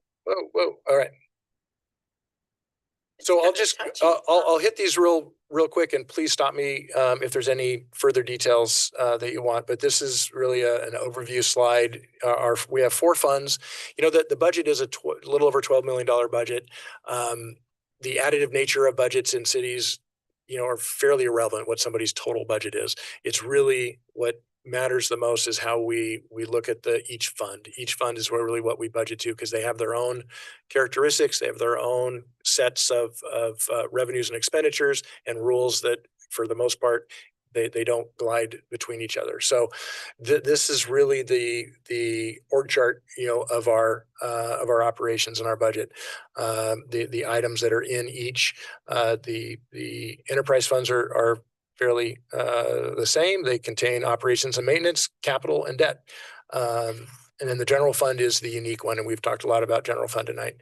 It has lots of different services and funded in both an open-ended way and now increasingly in a very restricted, with new revenues in a very restricted way. Got a delay. Okay, great. This is a layout of our staffing overall. And again, this is rolled up a little bit, but as you see, this is how we allocate it out. And this is a reduction in staff from prior year in both police and in public works. And we've also adjusted where we can, where we feel it's appropriate, the allocation between funds.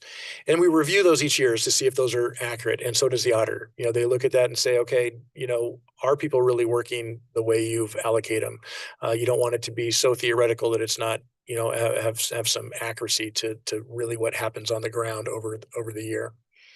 And we also use that allocation for how we, where it matters, divvy up our workers' comp and those kind of things.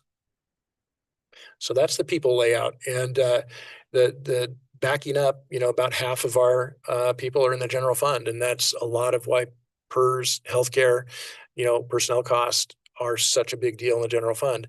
But the flip side is general fund is almost exclusively services. And to do services, you need people. So those go hand in hand. And then we provide support to all of the operating pieces. The common thread in the 3 other funds is Brian. Brian runs those 3. And then we provide him admin support and he and his team. I think I'm just too far. Oh. So here's a slide that's pretty detailed and really don't need to spend a lot of time on it, but it is reflective of why, you know, one of the main reasons why every city's budgets go up, and it is PERS, and it's you know, decades worth of, you know, people shaking their head when they hear the word PERS. But that is the real. So every 2 years we get a new rate from PERS. Next year the rate will be the same as this. This year we had the increase from the bottom, the FY25 to the top is the current. You know, and as a 5% increase, you know, that the rate going up 5%, the total dollars going up is much more significant than that. And as you see, each of these tiers of PERS have different rules and how they are able to be, you know, retirement and unfunded liabilities and all of the very, very detailed actuarial related information. This is the fees that are imposed upon cities. Far more than, you know, what is in any of our employees' retirement accounts. We are paying that plus unfunded liabilities of the system. All cities are, and there's a formula that results in this. So this isn't when we talk about the PERS and you see those in our spreadsheets, that isn't the amount that's going to any of us, any of our retirement funds. It's going to current retirement. It's going to our own prior retirees, and it's going to a system that is upside down. They've done a lot of things to turn that around, but it's a lot, and it's driving school districts. It's driving, you know, UFO. It's driving all public entities budgeting. Just a little clarification. Yeah. Back on that slide. Okay, so going from 20.34 to 25.55 is not really a 5% increase, it's 2.5% increase. I mean, the number is 5, but the actual increase is only 2.5. Right. Yeah. Right. Yeah, it's a little over 5 percent rate increase. Right? The rate is going up 5%. So you take that times all of our people, right? So you have the 6s that are the same, and then you have that increase on top of that. And so these are identical slides. I didn't change anything to the budget committee meetings, and just a real high level look at each of the functions of our general fund. Police is the highest of the bunch. The general fund is about 2.2 million. And so we're just under 800,000 for police. And that is, so we're at, that represents, 40, 35, 38, 40% of the budget of the general fund, which is typical. Public safety is typically the lion's share, single largest in any general fund budget. So we're by no means abnormal with that. I think we have later on the agenda, I won't get to it, the dispatch contract. We'll talk about that one. We have a great revenue stream that was going to be on the agenda. The Harrisburg Council is doing their side of it, and it'll come to us next month. Michelle, the city administrator, was not able to get it on in May for them to have us have it in June. So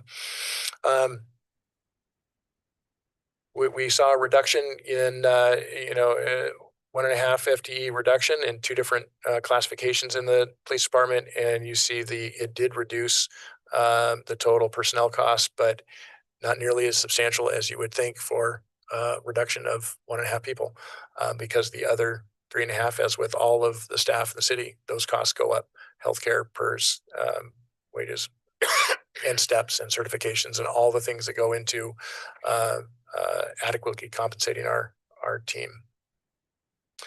Parks, we've hit this one pretty hard. Don't know if we need to belabor that one. I think this exact one was in there. It currently, the revenues are, that's right about what council just approved. Future needs is probably one that we need to, we will be thinking about, equipment, updating the cost allocation plan, and some really cool stuff. I made a note in the city administration report on our vegetation management plan. Brian is working on kind of testing and piloting some of the things we think are going to work really well, and that'll end up in that vegetation management plan to show you later in the summer. Municipal court and planning, these are some of those that we talked about that are the conversation about how much should the general fund support them versus fees that they charge for their services. This is kind of the breakdown. They're sitting at 40% for planning, and there's always a debate about whose money is that one on courts. Because it's general fund, it's nobody's and both of theirs, right? One can't happen without the other. But $100,000 in revenues is a little bit up, and that's a balance. It's not intended to be a revenue producing entity, but there are points of emphasis. There's activity that is good, so there's always a balance there. Economic development doesn't have any people. We team share that. It's primarily myself, and Megan also helps out, and Brian does when we're talking infrastructure. And the primary expenditures relate to Coburg Main Street, and those are restricted funds that couldn't otherwise. They're in the general fund, but they cannot be used for police, parks, and those kind of things. Legislative changes sounding imminent, which adds flexibility to locals, but it might change our total coming in a negative way. We're monitoring. And then general government, and that is, we allocate out as much as we can of that as reasonably legitimate to the other utilities, the streets, water, and sewer. But we have to look at what would we have if not for those extra utilities, and we would still have a budget. We would still have general administration. We would still have those things. We'd have less, but we would still have them. So that's kind of the point of the allocation. And then we have debt service for in the general fund for this building. Street fund, here's where we get into more dedicated business models that are contained within themselves. We have a pretty diverse revenue stream for streets. We have expenses exceeding revenue, which is planned because we had a influx of a little under 750 for the Collector Street project, and we're bringing you a right-sized scoped project to that to make sure that we're only using that when we're not using. We're gonna have to do something with that. Yeah. I saw it flash. Yeah. Not sure what. Yep. Yeah, that's been rare. Yeah. In a macro that's related to the budget, related to the debt service, related to the revenues, but also just related to grants being finished or partial grants finishing up, streets will see more major maintenance and less brand new street reconstruction in the coming years, likely, which I think it actually could be a really good thing. I think it'll it's got some good potential if we can work it right, manage the funds as we go. Water fund, we talked about, this is the spot where, and I'll get to it on a slide where we're proposing for your adoption, 500,000 to capital to address the additional expenses relating to the Stallings Lane project. And, I plan to give a full kind of a full debrief recap of that when we have all the information together. Don't have it all pulled together, but it's worthy of a conversation because I think it's a good example of our overall CIP planning, estimating, and project implementation. I think it opened up some good things to talk about. Operations, we are closer. Again, we have revenue that is short of expenses. Expenses exceed by about 600,000, and that is again generally planned with the large number of capital projects and the loan disbursements. So we will complete the loan and then we will start debt service. So that will actually clean up and give us a really solid line for what the water fund looks like here with it by the end of this new fiscal that we're just talking about now. We do have one debt payment going away, and then right after that, which is good planning, that is the new debt service, which is double the old debt service, but we don't have them layered on top of each other, coming in December of 26. We do have a bunch of unfunded capital projects that'll be another future conversation of how we prioritize that. It's a very similar conversation to the parks. Is we need to talk about how we fund operations and what portion of our rates fund our annual operations, and then how do we address debt and capital. And that will be deep diving into that, and probably then into a master plan update in the next 18 months or so. We're in great shape thanks to the prior work on this water loan and the projects that we're able to get done. Far better shape than many communities in terms of getting it done. Well, when they're done, they're always better than the ones that are doing it now because their costs are way up more. But it's good investments made. I think that's a key thing we need to remember that capital improvements are investments. Wastewater has been a little more operations only. We haven't been capital heavy, and that's going to have to change in the next 2 or 3 years, pretty much coinciding with the URA finishing. So we'll have an interesting crossing on the graph there about how we handle URA revenues and declines and the need for capital. We have a wastewater facilities analysis that Brian just received. It's been long in the works. It's under $30,000 contract, so it's a high level assessment of our facilities and our capacity, and we'll be presenting that to council here hopefully next month. We just got our hands on it, a draft. this one, you can see the FTE. This is actually, and Brian, could talk more about this. It's a pretty technical system. It's not pretty technical, it's very technical. There are other communities in the region that are lagoon systems that are much less regulatory requirement, and also requires less levels of certification to operate it. It's a great system. It is just it is a higher end system. It's a more complex system. The plant's running awesome. The collection system is a little more high maintenance than many gravity systems. But it's great, and it does take a longer learning curve for our staff.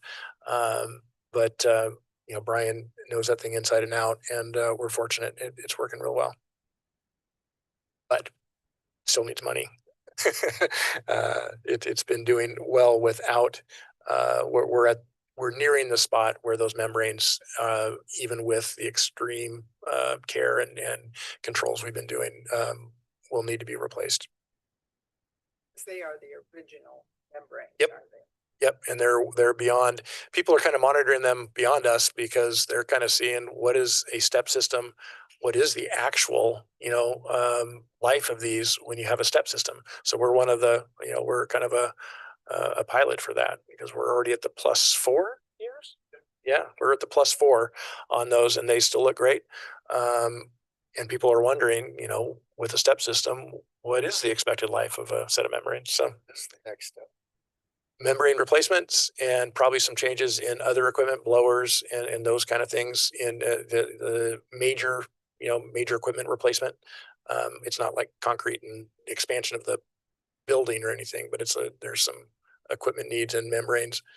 And then, for capacity, it's additional membranes. It's expanding the system's ability, because it's not at its maximum, but we have room. So that's just a really fast recap over, let's see, we started internally in January. So 5 months of budget work encapsulated there, with the final motion. And I did this one again. I did not include the resolution number. It just needs the resolution. Mess that up. In the motion, I move to approve and insert resolution number. 2025-13. Yeah, the rest of it works. Council have any questions?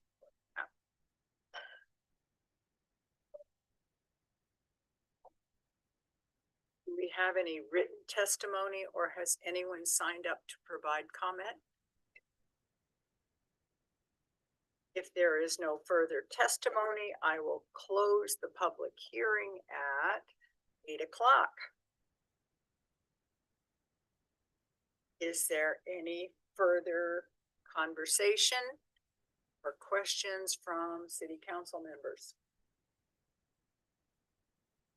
Not, we'll entertain a motion. I move to approve resolution 2025-13, adopting the fiscal year 26 annual budget in the total amount of $12,112,045, setting, imposing, and categorizing the property tax rate and creating appropriations. Second. Have a motion by Councillor Lehman and a second by Councillor Bowman to approve resolution 2025-13, a resolution adopting the city of Coburg budget for fiscal year 2025-26, creating appropriations, setting the tax, imposing the tax, and counting. Is there any further debate? All get worn out. If not, I will call for a vote. Those in favor, please say aye. Aye. Any opposed? Hearing none, the motion passes unanimously to adopt the City of Coburg budget for fiscal year 2025-26, creating appropriations, setting the tax, imposing the tax, and categorizing the tax. Thank you very much. Now we're on to the dispatch services with Lane County. Next item for consideration will be the IGA with Lane County for dispatching services, and Mr. Hanks has a staff report. Yeah, very brief. This one is in front of you as your hat as the local local contract review board, because this one just barely exceeds my, it's an addendum of an existing contract. It exceeds the 75,000. So, I just about signed it and scanned it and sent it back to, Lane County and realized I actually can't. So we told them I had to wait a couple weeks. It needs to come to council. So this is the final year, of the multi-year agreement for dispatch services with, Lane County Sheriff's Office. It is, they've been, I think it was an up to 4% annual increases. I think they've kept it at 3.5 the last two. So this captures that 3.5. I made a note in the staff report that it is likely that we will be working with them on a contract renewal over the winter, and my guess, doesn't take much of a crystal ball to think it's going to go up a fair amount. They're finishing their union, they may have finished, but their union bargaining, their contract expires the end of June. So they are in active bargaining. They may be finished. I've heard some tentative things, but in any event, obviously for dispatch services, those are people, and union contracts will affect that. So we'll be letting you know what the next hopefully multi-year contract. I think it works well. The structure of this, the services provided, all of those I think are fairly straightforward. It's just what is the county's cost to deliver that. So, which this makes up, as I noted in one of those slides, it makes up, it's the largest non-people cost in the police department by a wide margin. And of course, it's not very discretionary. We can't function without this service. Dispatch. Yep.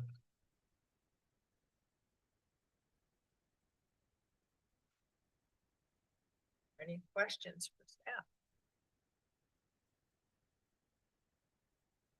If none, I will entertain a motion.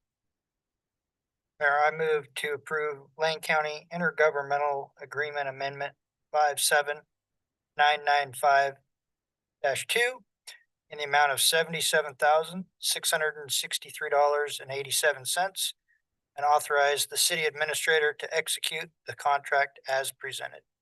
Second. A motion by Counselor Myers and a second by Counselor Baumann to approve Lane County Intergovernmental Agreement Amendment 57995-2 in the amount of $77,663.87, and authorize the city administrator to execute the contract. Is there any further discussion? None, I will call for a vote. All those in favor? Aye. Any opposed? Hearing none. Council approves the Lane County Intergovernmental Agreement Amendment 57995-2 in the amount of $77,663.87, and authorized the city administrator to execute the contract. And that motion passed unanimously. The Harrisburg Police Agreement will be back in July when we have the information back from them. And now we have the Coburg Main Street Agreement for services, and that, well, Mr. Hanks will give us a staff report on that also. Thank you. I'll do very brief. This is as we got the report from Megan and Coburg Main Street on their year one or prior years activities and successes, and this item is to extend the term of the contract. It expires. It was designed as a 1 year. We created an amendment. It allows for an amendment. We created an amendment to change the term only. The dollars remain the same as last year. So do the set of 4 categories of services that Megan reported on. All things remain the same. It's just extending a year for what from a staff perspective, is a very successful, first year, partnership with Coburg Main Street. Are there any questions for staff? Any comments? If not, I will entertain a motion. I move to approve the amendment number 1 between the city of Coburg and Coburg Main Street, extending the contract term to June 30th, 2026, with all other contract terms unchanged. Second. A motion by Counselor Engelbretson and a second by Counselor Bauman to approve amendment number 1 between the city of Coburg and Coburg Main Street, extending the contract term to June 30th, 2026. Is there any further debate? I think Main Street has a fantastic job. Great add to this community and has really lessened the burden of many within our staff. Thank you, Nick, again. All right, I'll call for a vote. All those in favor say aye. Aye. Opposed? Hearing none. Motion passes unanimously. Council approved to extend the contract with Coburg Main Street through June 30th, 2026. Now, don't be relaxing, just going. I don't think you know how. All right, we have council action items. We have the administrative report. Yeah. Mr. Hanks will provide the staff with, will provide the staff reports. Yeah, just a few items of note. The first one was on last month's, and as Mayor mentioned, we ran out of time to talk about it. But in multi-month discussions with the mayor and I, looking at coverage, counter coverage, phone coverage, and just staffing availability and kind of the flow of customer service. We are changing the schedules of when City Hall is open. This allows, it does not change or give people more time off. It doesn't do any of those kind of things. It does provide some ability for dedicated project work time that is not interrupted with, very important, we want interruptions of customer service, obviously, but we also have things on all of our plates that require some dedicated time. And additionally, we've somewhat already functioned with part of our staff, our field staff, at least in the summers, is 410s. I think this is an efficiency move, and it administratively wanted to make sure that council was aware, and we put it on last month to give even more notice. But we will be changing the phone tree. We've added a lot to our website. We have another ad coming from the municipal court that provides at the cost to the customer side some improved means of payments, payment plans, all of those kind of arrears, a lot of things through the Tyler software that we have. It's an extended component of that will provide a lot of things that that customer base would have had to come in for, that will no longer have to come in for. And a lot of those people don't live in the community. So when they come in for that, it's coming in from a ways away. So that's going to be, I think, just one example of some online services that we're augmenting, and we're continuing to build on the new look and feel from 2 or 3 months ago. That mostly was a design, and then move most of the current data and content over, knowing that the next several months were okay. Let's clean up that content. Let's update that content and make sure that we're having things on there that are relevant and useful. So this kind of goes hand in hand with that project of enhancing the online stuff, and hopefully, reducing office open hours in a way that is still accessible to the public and their needs. and we'll have some specific additional office hours for planning over the counter for police. We're going to try and really dial in, a known availability and expectations for the public on a variety of our our sub services. Because just because City Hall is open doesn't mean that planning is available or police is available. So it may be kind of a false assumption that because we're open, everybody's available. So we're going to try and really dial that in. Goes with that. The next item is one that we just got the equipment last week, and they're making the final tweaks to it and getting it online. Is a cybersecurity enhancement. We have really great cybersecurity insurance. We do trainings on cybersecurity. We have some end user kind of gotchas, tests of people's knowledge on cybersecurity that then turns into educational opportunities when they get accidentally click on things they're not supposed to. I've been occasionally I didn't want to. recipient of I didn't want to say, but most of us have. They get tricky. But this one is a back office thing, and it really is. It's called Immutable Backups, and it's a grant that LCOG, who provides our IT services, they got on our behalf. So it's money not out our door. We wouldn't have been able to afford it. It's about 22,000, but it's both hardware and software service, and it basically continuously writes over. I can't do it justice, but it gets pretty wonky. But it basically guarantees a backup that is nearly minutes old. So the answer from everybody in IT is not if you have a cyber attack, it's when you have a cyber attack. So along with all the preventative work that we do with the .gov changes that actually enhanced our security as well for our website and our email domains, all of that. This is actually a really big one to say that when it happens, we are, the services that are inside of our servers, not everything is, we have pretty instantaneous back up and running.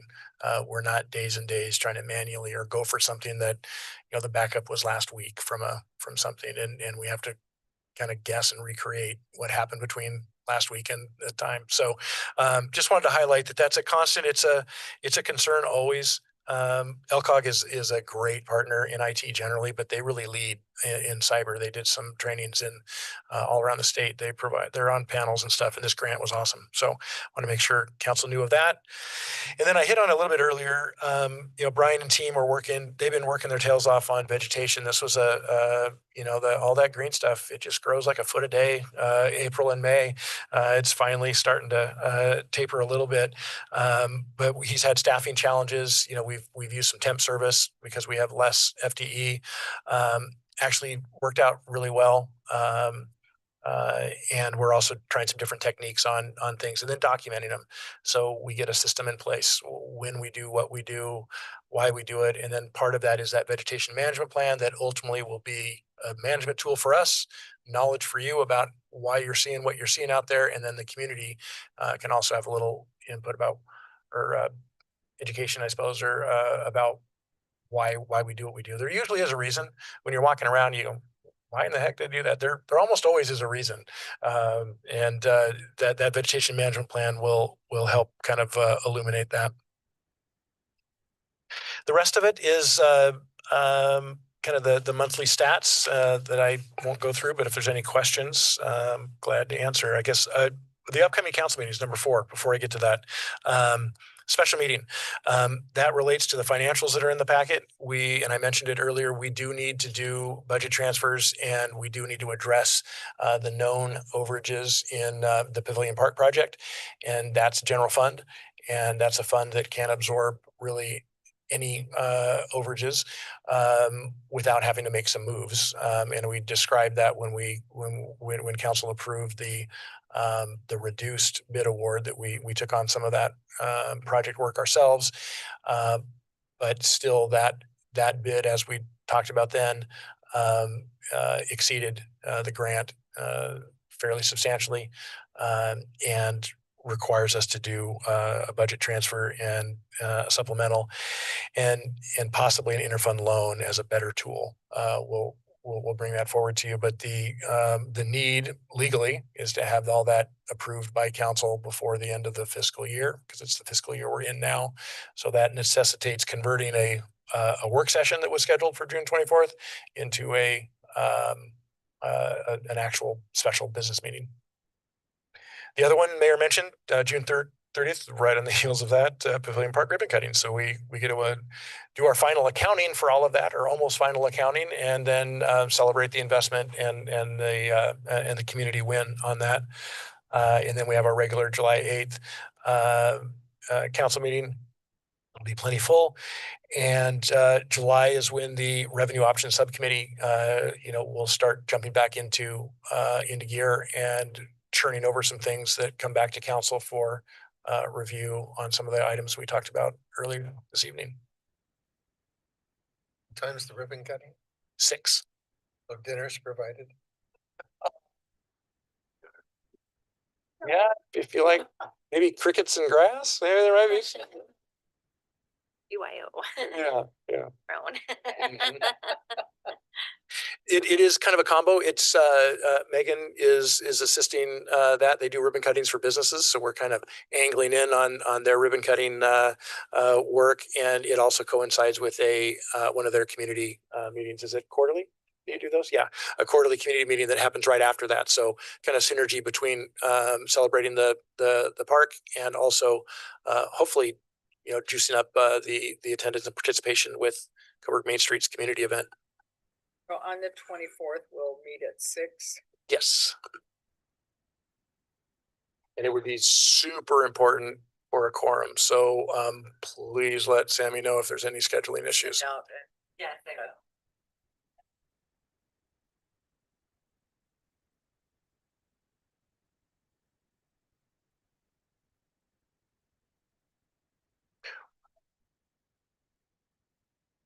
One item I wanted to note on the very back is something that Chief Larson just received recently and shared with me, and I wanted you to all to see it. I don't think it's necessarily an invitation to attend. I guess you could, but really it's just wanted council awareness on Sergeant Miller's participation. I think we've talked about it in the past that he's on the crisis intervention or crisis negotiation team, the regional team, and the event from a couple months ago. He played a really key role, and he's getting acknowledged for that role at the Sheriff's Office Spring Awards ceremony. So I think that was really just another one that shows our team, the quality of our team, and really the benefit of a local police department participating regionally. It goes both directions, so it's really cool. And light refreshments will be served. I'm not sure if they expected all of us to show up, but yeah. Because that's a 6 o'clock award ceremony. Just saying. I thought that was cool. It's something that takes some added training. It takes some, dedicated extra effort and really some really nuanced skills. And it's pretty cool. Does have a special set of skills. I attest to that watching him interact with the kids from the Coburg Charter School. Yep. We had them eating out of the bowl. They were quite impressed. I think maybe we have some recruits coming for the police. That'd be good. Department. Okay, quarterly finance report. Yeah, there was actually monthly. Sorry, I didn't address that. It's just the monthlies here. And like I said, we preliminarily ran reports on preliminary closing May. We're going to do the final closing of May here in the next week or so. That gives us the actual for sure numbers we need to do our budget adjustments and all of that. But the preliminary numbers get us really close. We've got some journal entries we've got to do to kind of pre-budget transfer. But this gives an indicator, a pretty close indicator, but we've got some revenues that are still coming that we need to estimate that come in at the very end, and reimbursements. It's just a lot of the end of the year is a timing thing. A lot of the regulatory stuff, the challenging part is we're not only estimating cost, we're estimating when. And there's a big difference in state law about it coming in June 20th or July 20th. What we can accommodate it either way. It's just we just don't know when it's going to until right in the end which way it's going to go. So a lot of last second adjusting. I'm sorry, I have a somewhat serious question. I apologize to everyone in advance because I know it's getting toward the end of the meeting. I was just curious looking at where we're ending up with the estimated cash balance for fiscal year 25, if we're concerned about that. Yeah, you know, it's a bit lower than what we probably would have originally budgeted. And I know we've always talked about how we need to mind that when we get to this time of year, because it's going to be a while till we get another big infusion of property taxes, but in Yeah. November. Yep. We're just curious if we were worried about that, or we have a plan to handle. Yes and yes. We are worried about it and we have a plan. Part of that is there is reimbursements from the pavilion park that we have to submit and get reimbursements. So some of that is that timing thing about when it lands. It's about 170,000 that we still will probably book here in June. So that will raise that. There's a few other revenues that will help that a little. But yeah, that illuminates really the problem that we were talking about tonight. Is that fund is, you know, it's tight, and like you say, the primary revenues come in a clump. You know, and the clump doesn't always match, especially capital spending time. It's opposite of capital spending time.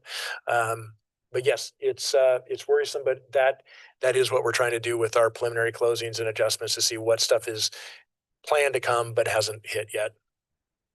The backup is a loan from Adam. Oh. From Counselor Lehman.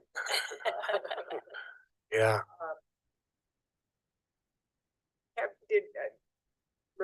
Somewhat related question, did we get final disbursement from Macy? Yes. Yeah, we did. That 250,000 of the, and depending on how you want to look at it, 800 or 900,000 of that project, which was intended to be about a third ish of the project, was it took a lot of doing to tweak our reimbursement paperwork, but we got it all sorted out and did receive that 250,000. And that goes in the street fund, or that shows it is in the street fund here. I'm not sure if it actually was in April, but it does show in the May financials. It's in on the May financials, I believe. And then we still are waiting for the error that they're reporting on the gas tax. So our in here, and still even in May, we've been confirmed by ODOT revenue that the TA has resubmitted an amended submittal, and that's about 75 or 80,000 that upon the sale, I think they just inadvertently misreported or didn't report correctly. And after about 3 months, we noticed the trend was not tracking our normal revenue stream, because it's a pretty consistent one. So we checked in on it and helped ODOT revenue help them help us get that corrected. So that hasn't shown up yet, but it is. I've got all the documentation that it's committed, and they submitted the reports. We just haven't seen the revenue back. That'll help a little. So there's a variety of those kind of things. It's a small handful, but it's some that, especially if they have a decent impact on our fund balances. We're specifically chasing those kind of things down and seeing when they're going to land, and then accounting wise what we need to do with them. The gas tax goes into the general fund. No, it goes in streets also. That's right. Mhm. Street. Yep. Okay, any other questions? Counselor Lehman? Just a clarification, your contract extension is at the end of the fiscal year or December? No, we will be doing evaluations and looking at that contract. July. Okay, thanks. It depended on how tonight went, right? Yeah, depending on how. I did Right. have one show and tell, and this is really Chief Larson's show and tell. There's been a little flurry of activity relating to electric bikes, mostly young adults or kids on electric scooters and bikes and whatnot. Not me. Well, yeah. No, I'm exempt. Yeah, you are not. You are exempt. You are not on this. Yeah. Special status. Yeah. This is a blown up laminated thing. We're gonna figure out where best to put it, and it probably isn't gonna stay up like permanent, but it is because it was a spike in flurry and activity and in places it shouldn't be, and really dangerous for the riders as well. We had a little flurry of activity, and just wanted to share that Chief Larson and team, you know, it's pretty cool to be able to go from crisis negotiation to kids on an electric dirt bike. But it's, I think, well in hand, and some educational opportunities were had with parents and the kids. Just a decrease. So I think it worked. Yeah, and we had some, we had some real stuff that went along with it that we addressed. So all in all, that's part of the package of having a a local police department is that kind of stuff. That is a lot of community education and safety and awareness. So one of these is going to go in the bike hub, and we'll figure out where to put others. And it's just a point of reference, for people that are alarmed by it, or for parents or whatever, and we'll put some stuff on the website and get it out. But it was just one of those that you nip it in the bud, and things are pretty good. So I thought it was a great move from Larry to get us these materials to distribute around and educate. The short answer is, if you're under 16, you can't ride anything except a bike. Well, I've been breaking that rule for all. Yeah.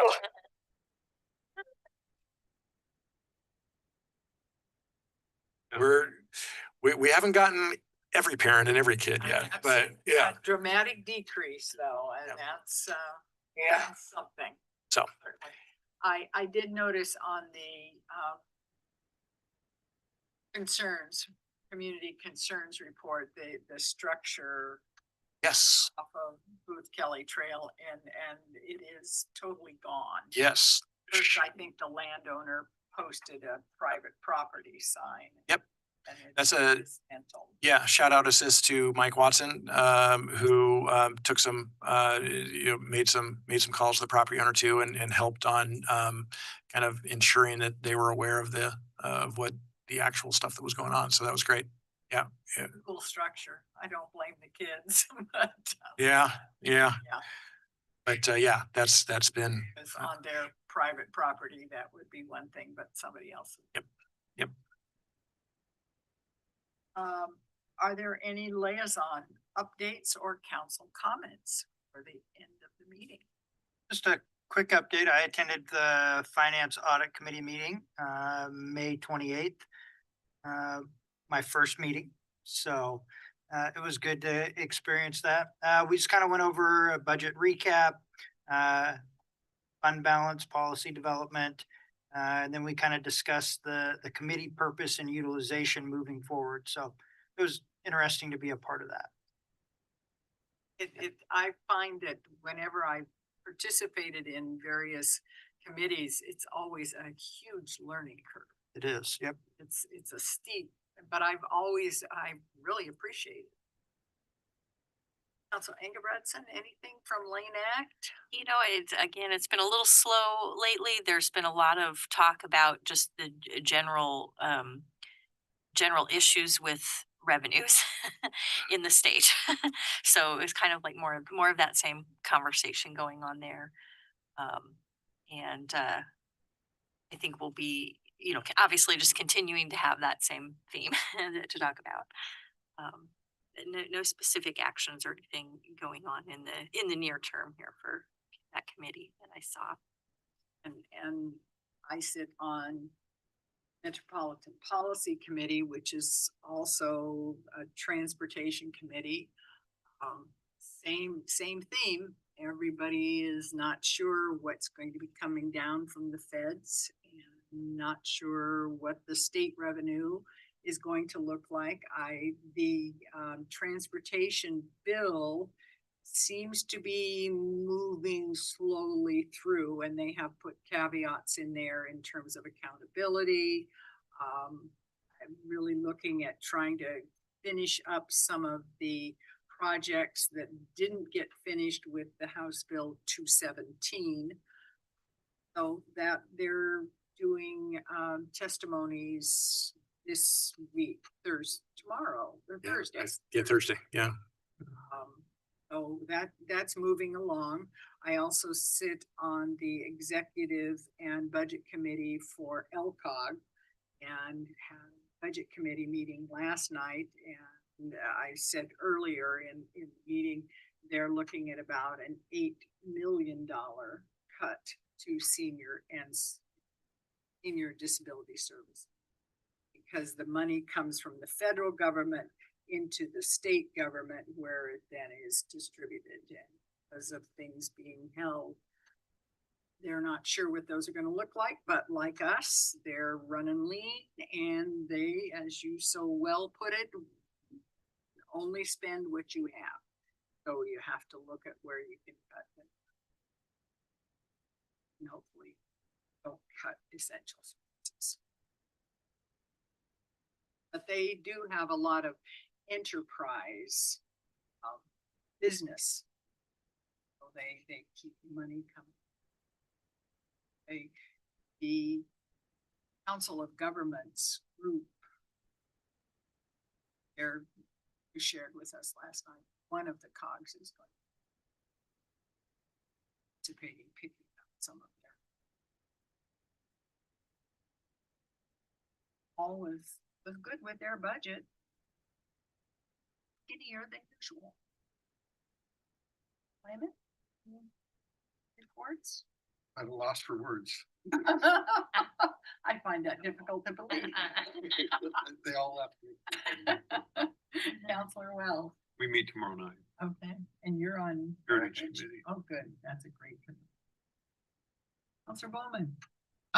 Waiting for the LTD presentation. I did respond with July is a good date, so just sort of waiting for that. And I assume as it gets closer, I'll hear more.